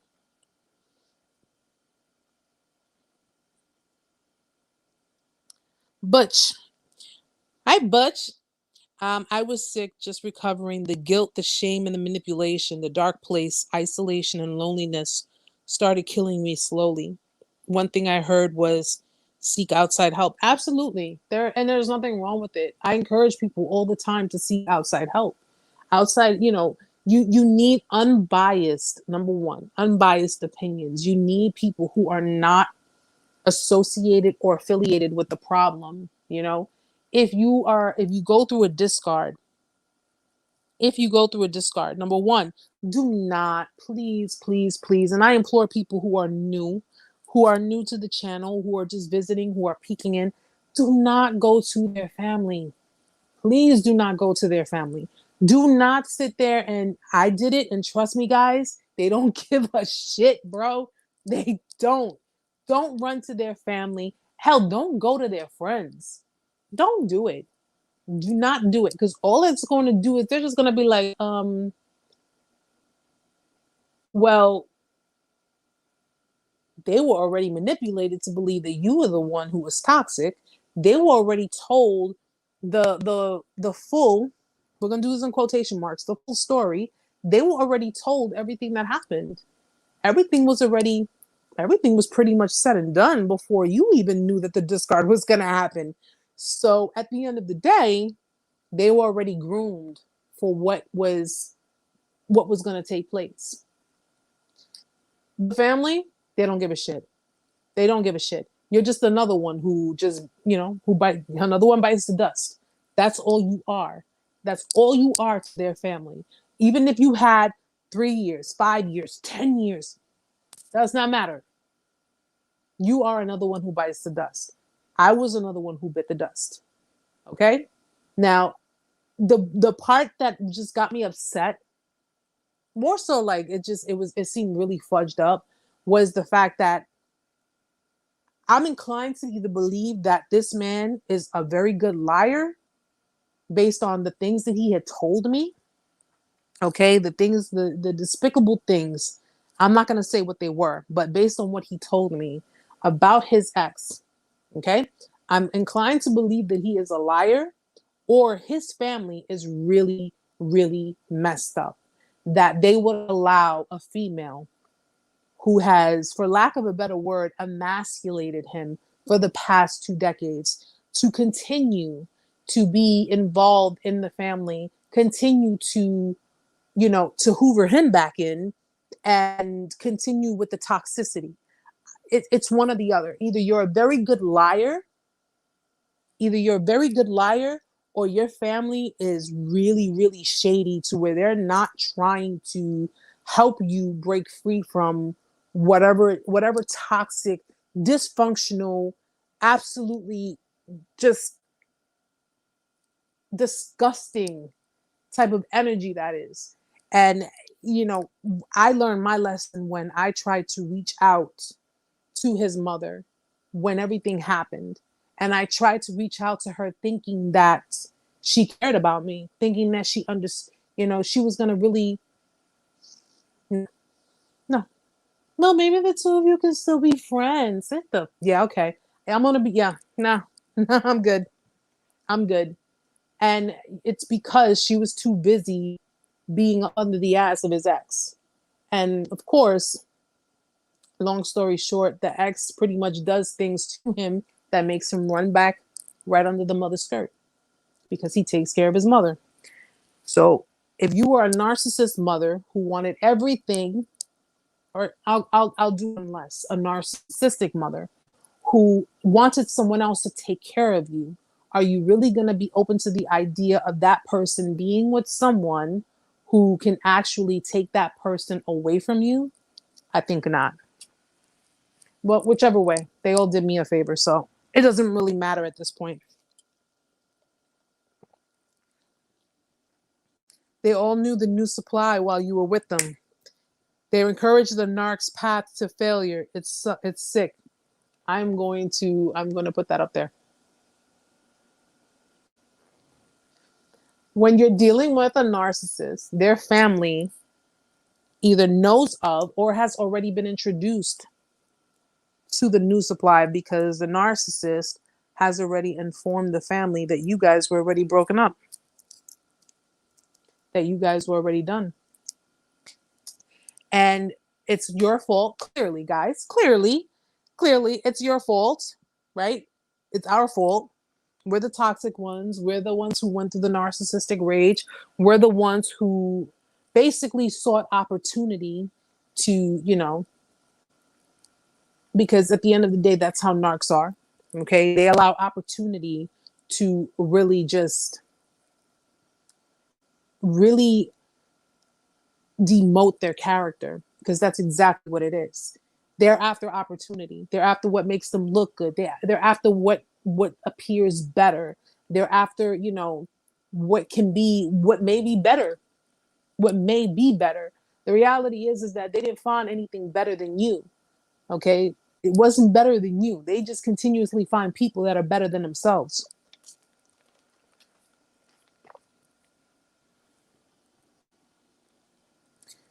The mother admitted her son was messed up, but also played a part in his infidelity by encouraging it while he had a fiance who was also involved in their children's lives. He had another woman around his kids who were my soon to be stepchildren while I was supposedly still engaged. That's just so despicable, Kara. It is just so despicable. It really is.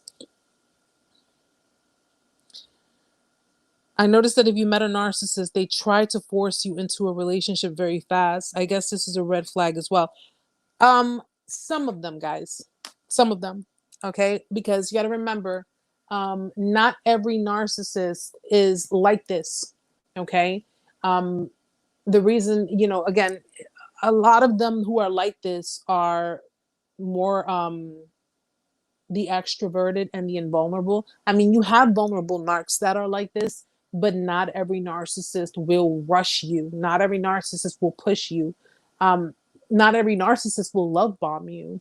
They won't do that. You have inverted narcissists who,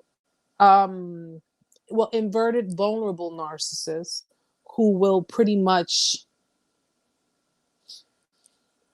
they'll utilize pity, ways for you to feel sorry for them to gain their form of ego stroking and validation. They might not go as far because they're even though they're narcissists, they're more like the codependent types of narcissists. They have very low self-esteem. They have very they'll put themselves down. They'll talk down to themselves. They'll talk down about themselves. And that's all because it stems from a very dysfunctional upbringing, primarily abuse in their childhood. But the narcissists that are like really the ones that are like searching for supply, like just trying to grab onto some form of supply, those are the ones that will try to get into a relationship really, really fast. And we're talking like within weeks to a couple of months time. Like they'll probably end up like telling you they love you like within the first couple of weeks, or they'll end up being like, I think I'm in love with you and you're my soulmate and we're meant to be together and we are, you I think you were made for me. You're the one. I could tell you're the one. How the hell could you tell I'm the one? We've only known each other for 2 weeks. So those are the ones who will really work hard to convince you that you guys are soulmates, that you guys are like, it was written and destined in the stars and all that bull crap, because that's exactly what that is. They will try to convince you of that, but those are clearly red flags. Be very extremely careful with that, because I don't, I was admittedly very attracted to my ex when I first met him. And we did share a lot in common. We talked a lot. I mean, the first night we met, we sat and talked for hours having coffee, just talked about random stuff. And I knew I really liked him, but to say that, within a week, a matter of fact, he even asked me, he was like, are you one of those types that falls in love quick and all this stuff or whatever? And I'm like, no, I think part of me in the process of being in my relationships, excuse me, being in my relationships, um, I confused love with attachment.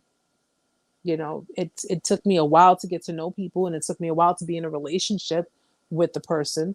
We're not talking like, a month or 2 month relationships. I've been in relationships where I was with the person for like a year and a half, maybe, whatever. But to, to sit there and just within the first week be like, oh my God, he's my soulmate and I love you, baby, and we online. That's another thing, guys. Yeah, people need to stop doing that. Seriously, need to stop doing that. I mean, I when I was with my ex, I did post pictures of us together, but we weren't like a week in, in when we met each other. And that's another problem that people have. A lot of people pay attention to that when they want to like just let me take a picture with you so I can put it on my Instagram. We just started dating. We just started talking. Why would you put me on your Instagram? Or if they come to you and say, well, why don't you have me on your social media? Like, we haven't even made anything official. We're just, we're vibing, we're talking, we're, oh, so you don't plan on, you'll get little things, little red flags here and there. So definitely be careful with that. Yes, Butch, it does. He does. Amanda, try to fix him. Norman, is there an overlap with all cluster B personality disorders? I'm inclined to believe that there is. I'm inclined to believe. I have to do more research on that, but I, I'm inclined. I mean, because you got to remember, like for example, borderline personality disorder is a cluster B personality disorder, and a lot of the traits identified in borderline personality disorder are very similar to narcissism.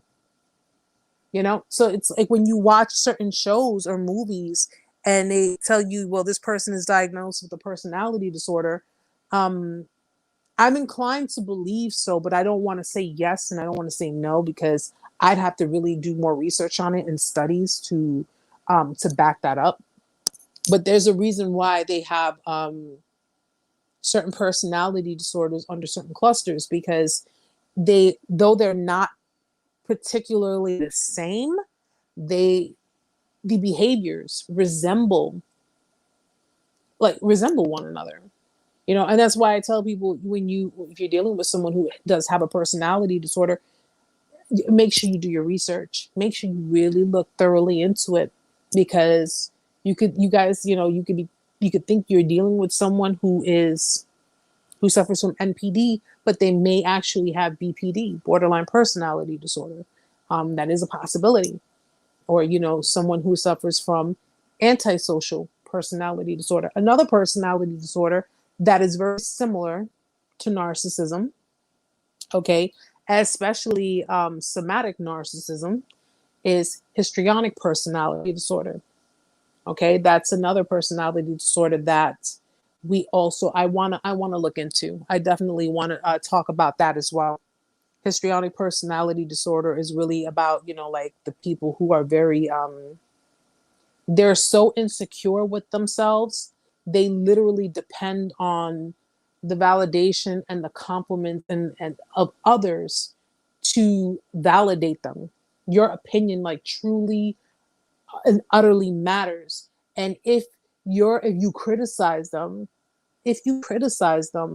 they're it's like they tear down inside. They break apart inside. And it's just crazy. It's really crazy. Some of their behaviors resemble narcissism, but it's a completely different personality disorder. So I definitely wanna look into that as well. Stephen, my ex just married her new supply within 6 months. I found out from a mutual friend but she left me because he was financially stable. Money doesn't equal happiness. You know, um,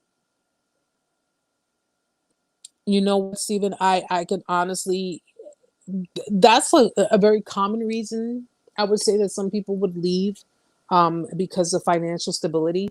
In that, let's just say you make a certain amount, but she met someone who makes more, or whatever the case may be. A narcissist, when it boils down to finances, they will either stay or leave because of financial reasons, which means they'll stay because they totally depend on your financial resources. They depend on your finances, or they will leave because they've managed to, grab someone who maybe can, provide for them and take care of them, because, their level of irresponsibility is so high on the spectrum that they would prefer someone else to take care of them. Unfortunately, yeah, I mean, you're right about that. Money does not buy happiness. It does not buy happiness. But to a narcissist, since they can never be happy, and they're always constantly, they're always constantly searching for better and for new, they're siphoned, so it doesn't really matter. But we all know that, as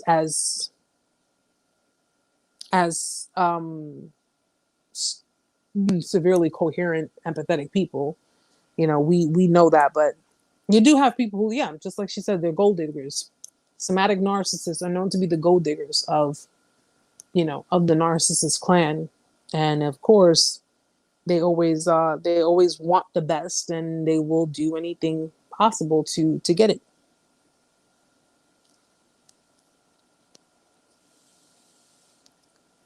If NPD is an illness, is it really a choice that they abuse people? They can't help it because of the illness.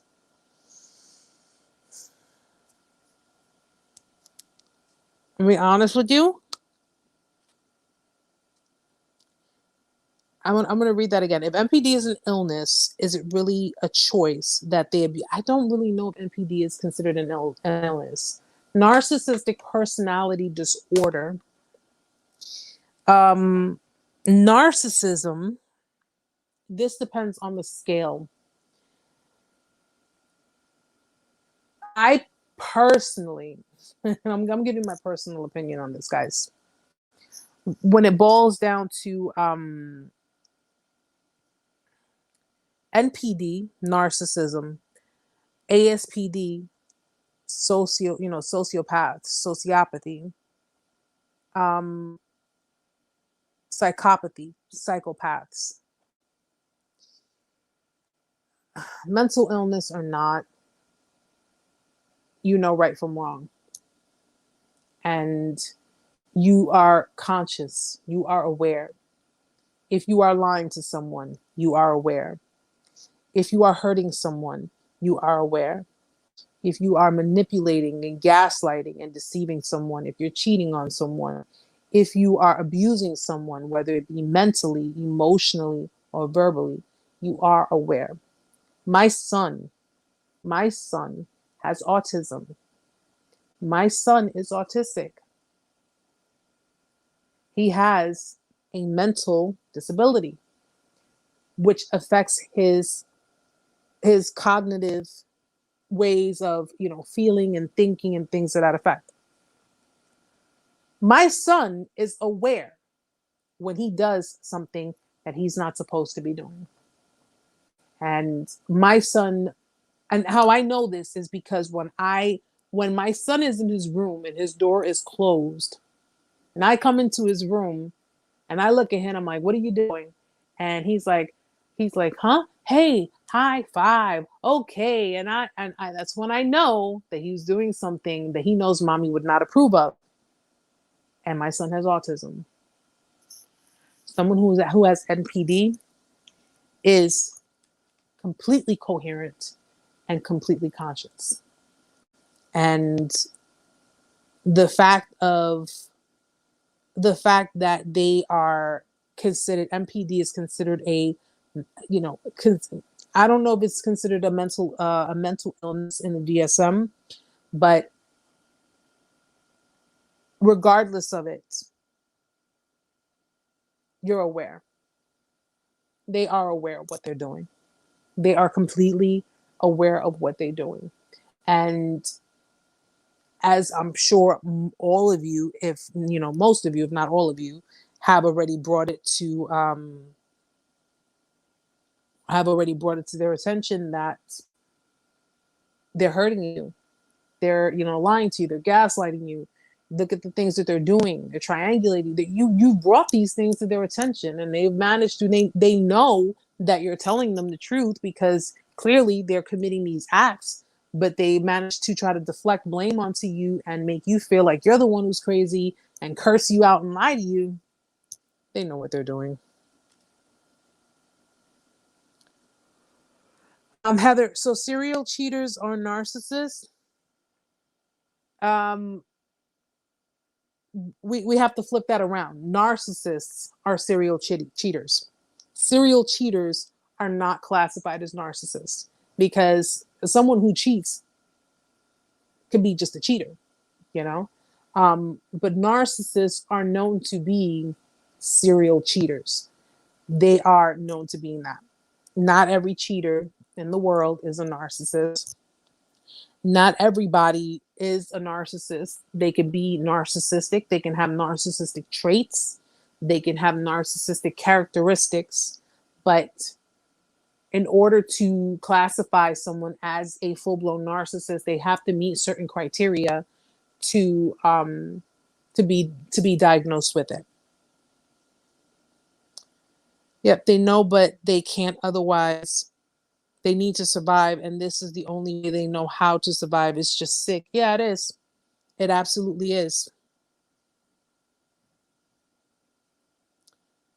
It starts, yes, Jack's Ocean. They have no identity. They are 4-year-old toddlers. Yeah, their identity is stripped from them at a very young age. So you're dealing with people, guys, who, if they are narcissists or extremely, extremely narcissistic, you are not dealing with the person. You're dealing with their narcissistic parents. That's who you're dealing with. Okay? A narcissist is created, and they're created at a very young age, at an extremely young age. So just keep that in mind, guys. You're not dealing with the person. You're dealing with the narcissist who was in their life from probably birth up into whatever age they are now.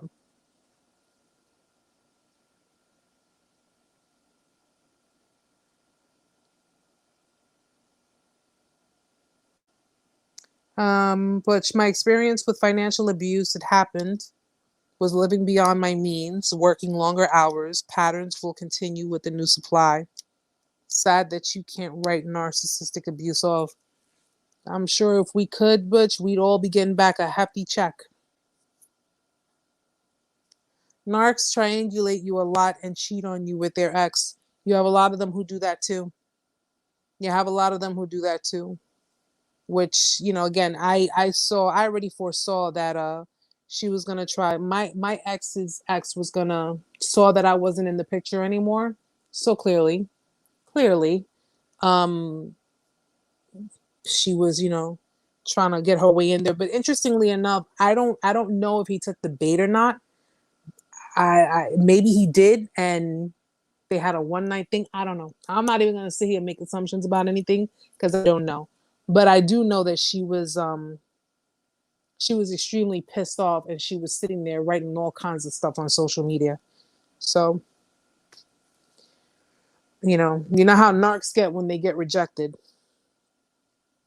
or they have done to them what they have done to another person. It's either way. It's those are the kind of people that they got to live with themselves. We don't have to live with them. We don't have to be around them. But guys, I was actually 2 hours, right? It can't be alive unless it's 2 hours. I am so glad that we each time we do a live every week, it just gets more and more interesting. We learn more and more about each other. We understand so much more about everything. Onitha, my ex-fiance is my neighbor across the street. One night while leaving my house, his ex-girlfriend, who was problematic throughout our relationship, has been at his house since we broke up. Wow. Well, it's not uncommon, Onitha. It's not uncommon for them to go back to exes. It's not uncommon. Narcissists, again, whether you're dealing with an inverted, extroverted, vulnerable, invulnerable, they always tend to recycle their exes. Okay, they always tend to recycle their exes. In my case, the both of them, they recycle each other, I guess, so, but they always tend to, that's why they keep them around. That's why they keep them in their circle, in their grasp, or what have you, because if things don't pan out and it's going to take time to find someone new or deal with someone or whatever the case may be, they usually keep that ex around. So that's not uncommon.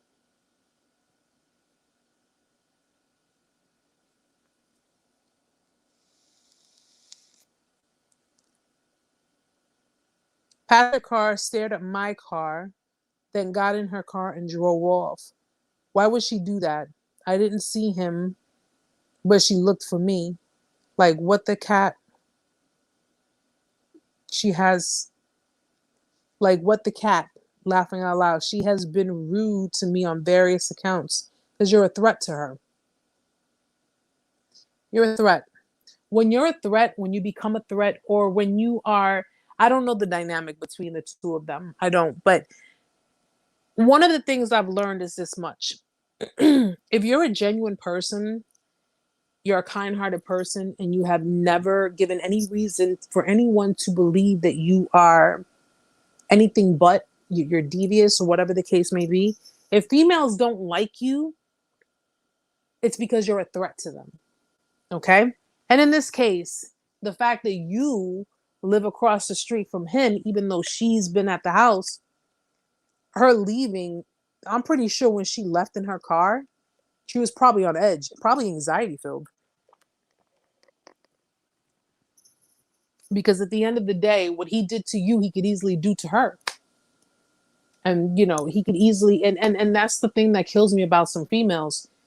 It's a lot of females take pride in the idea of knowing, or saying to themselves, well, I took your man, or I managed to sleep with your man, or I managed to do this and I took him away from you because you weren't doing what you were supposed to do, and blah blah blah and all that stuff.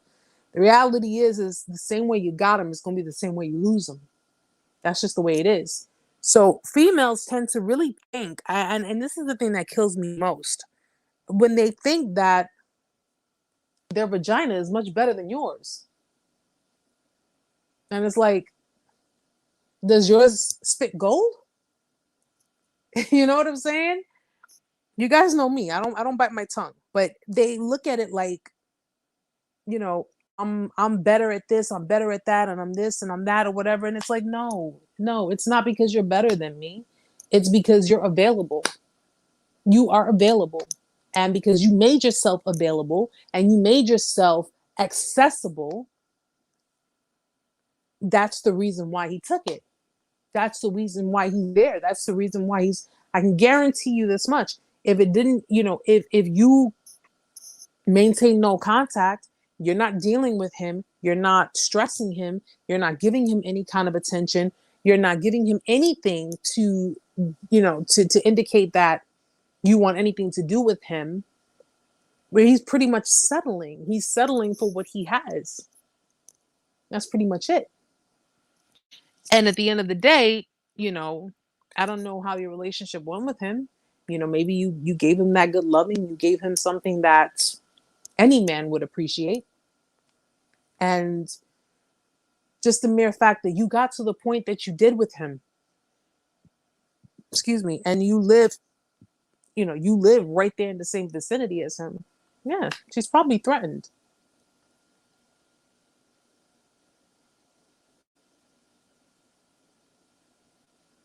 Yeah, yeah, Anita. Even though, because when a narcissist discards, they don't have intention on really completely letting you go. They didn't. I mean, listen, it's. I'm telling you, narcissists again are ADD. It's like, this looks better, this looks shinier, this looks more brand new, this looks like, something that I want, this looks like something that's going to fulfill my ego, this looks like something that's going to do more for me than what you. And they do things with, they make permanent decisions based on temporary emotions. So he really had no intention on you being gone completely or for good, even if it meant him coming back and really trying to tug at your heartstrings, really trying to come at you and say, I love you. Look, that she didn't mean anything to me. Being with her made me realize, what's the famous line? Being with her made me realize how much I love you, girl. You know what I'm saying? You're the only one I want. You're the only one I want in my life. Might even pop up with a ring. No. Nope. I've seen all that jazz before. I'm from the hood. I've seen it all. I've heard it all. I've watched it all. No, no, no, no. Wombat Arrow, what would you consider the biggest narc injury? The biggest narc injury would have to probably be, it's probably a tie between rejection and exposure. It's probably a tie between the two, between rejection and exposure. So if you manage to expose a narcissist and you got those receipts, you got those receipts to where they can't gaslight their way out of it, and they can't manipulate their way out of it. It's like a tie between the two, because they do not like rejection. They really do not. And if they walked in all confident, like, yeah, I'm gonna get this person. Yeah, they're not gonna turn me down. They love me too much, and and the minute you bruise their ego, you reject them, and if you do it in front of people, yeah, I think it's a tie between the two.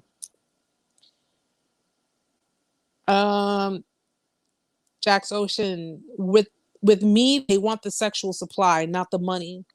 One called me her boy toy without knowing that I ever was one. You know what? And that's the thing. Like, you have narcissists who are hypersexual. They just want physical. They just want, they want that. Like, it's just a matter of getting it when they want it, how they want it, where they want it. And, if you don't give it to me, somebody else is going to give it to me. That's their mentality. That's their mentality on it. Adam, what is a narcissist harem? Narcissist harem is basically a group of people that high praises the narcissist.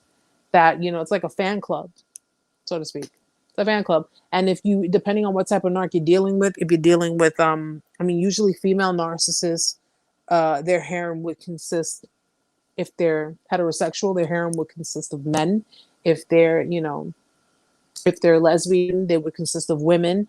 They can consist of both. It's pretty much having just a following, a group of people who want the person. It's kind of like they put themselves on display and they feed off of the admiration of these people, the adoration. So these people are constantly like commenting, complimenting, praising them, boosting their ego, giving them that, just giving them all that they want, giving them all of that attention.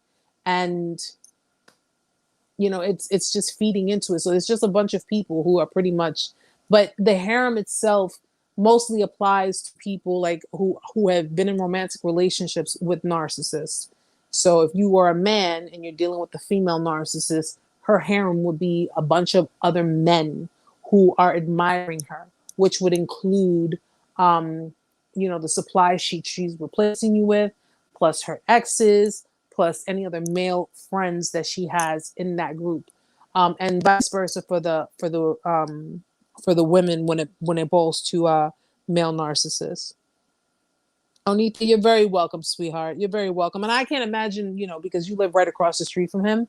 But at the end of the day, if you've gone no contact and you're not dealing with him at all, you're standing your ground, keep doing it. Keep pushing. I know it might be kind of hard because he is so close to you, but at some point you're going to get to the stage of feeling extremely disgusted. That's the stage you want to get to. When you get to the page of feeling extremely disgusted, then from that point it's going to be like unbothered, unfazed, whatever it is, what it is. So definitely continue with the no contact. And just like Jack's Ocean says, protect yourself and protect your energy. Okay, guys, so it is 10:05 and I have so much that I have to do before I get to bed. Adam, I'm going to answer Adam's last question. My ex-narc discarded me and she's blocked me and ignoring me. Is silent treatment normal? I did bump into her and she ignored me and walked away. For a narcissist, Adam, yes, it is normal. It is normal. Silent treatment is a form to try to control their victim. Okay, it's a way to kind of keep the puppet strings intact. I don't know if she has new supply. I don't know if she's dealing with someone else and that's why she's doing it. But it's silent treatment is definitely normal for a narcissist. Going no contact. You're welcome, Cicely. You're welcome, sweetheart. Going no contact is pretty much more on the victim stance. By that, we completely cut off contact with the perpetrator, with the manipulator, and by any means, I mean all means of contact, we cut it off. But the silent treatment is pretty much just a manipulation tactic used to try to keep you stuck and to keep control over you, even while they're grooming new supply or while they're dealing with other people, trying to keep you in limbo. Okay. Why she ignored you? Why she, I mean, listen, narcissists have images to maintain. They have to maintain the image. They have to keep that, that whole better than you attitude. And it's just pretty much how it is. Oh, I'm sorry, guys. I went to the park the other day and I came out with tons of mosquito bites. Not surprised. But yeah, it's all about keeping an image, all about maintaining it. My best advice to you would be, if she discarded you for whatever her reasons are, I would just strongly say to stay away from her. Definitely go no contact. Definitely just work on yourself, focus on yourself and doing what you have to do. And in the midst of, because if this discard was just recent, more than likely it's a lot of different things hitting you at once. It really is. But if you want to share any more about it, or if you want to kind of give me a little more detail in it, you can shoot me an email and I can definitely give you a much better and a more clarified response. All right. So guys, I thank you all so much for being here tonight. I thank you for joining me, for letting me ramble on for 2 hours. I love it. I love talking to you guys. I love being here with you guys. I hope if there's anyone new, I hope you enjoyed the session. And of course, if you did, be sure to hit the subscribe button. Come see us every Tuesday, 8 o'clock, 8 p.m. Eastern Standard Time. And we can, talk more, any questions, whatever the case may be. That's what we're here for. All right. So Amanda had put up the links to how you can contact me. And, if you have any, questions, or even after the streams, just leave a comment in the comment section and I will be more than glad to help you with whatever it is you need help with. You're very welcome, Jack's Ocean. Thank you so much for being here. Thank you, Wombat. Thank you for being here as well. You guys are truly awesome. Love having you here. I love the interaction and I love the support you guys are giving each other. I'll be peeping it, guys. Even though I'm talking, I still peep it and I love that. So you guys definitely continue doing it. Continue doing it. Continue helping one another. Heather, thank you, my love. Thank you, Butch. I look forward to being here with you guys too, and I'll be able to work on some more content for you guys so we can get the ball rolling, especially for new victims and new survivors. Okay, so guys, I will be working on a video for you guys for this week. I'll probably do a short clip. It's probably, you know me, I like to get to the point. I'll definitely set up a notification, or I'll just post it up on the community board when it'll be coming out. All right. In the meantime, I will post a daily post just to kind of give you guys your daily reminders and your daily words of encouragement. And we're going to be working on some more stuff, some new stuff as well. So definitely stay tuned and definitely stick around for it. Guys, thank you so much. Love you all. I hope you all have a great week. Stay cool. If you're in very warm climate, stay cool. If you don't have to go outside, please don't. And if you do, make sure you tie up your hair in a moño like me, because it is just too hot out there. All right. Love you all, guys. Same time, same place next week, and all that good stuff. You guys already know. Please like the video on the way, the chat. Please like it on the way out, and send me a message if you have any questions or anything else you want to add to anything. Okay. Alrighty, my loves. Good night to you all. Sweet dreams, happiness, love, peace, God's blessings, all that good stuff. Peace is priority. That is our motto for the year. Keep it going. All right, guys. I'll see you all next week. Good night, guys.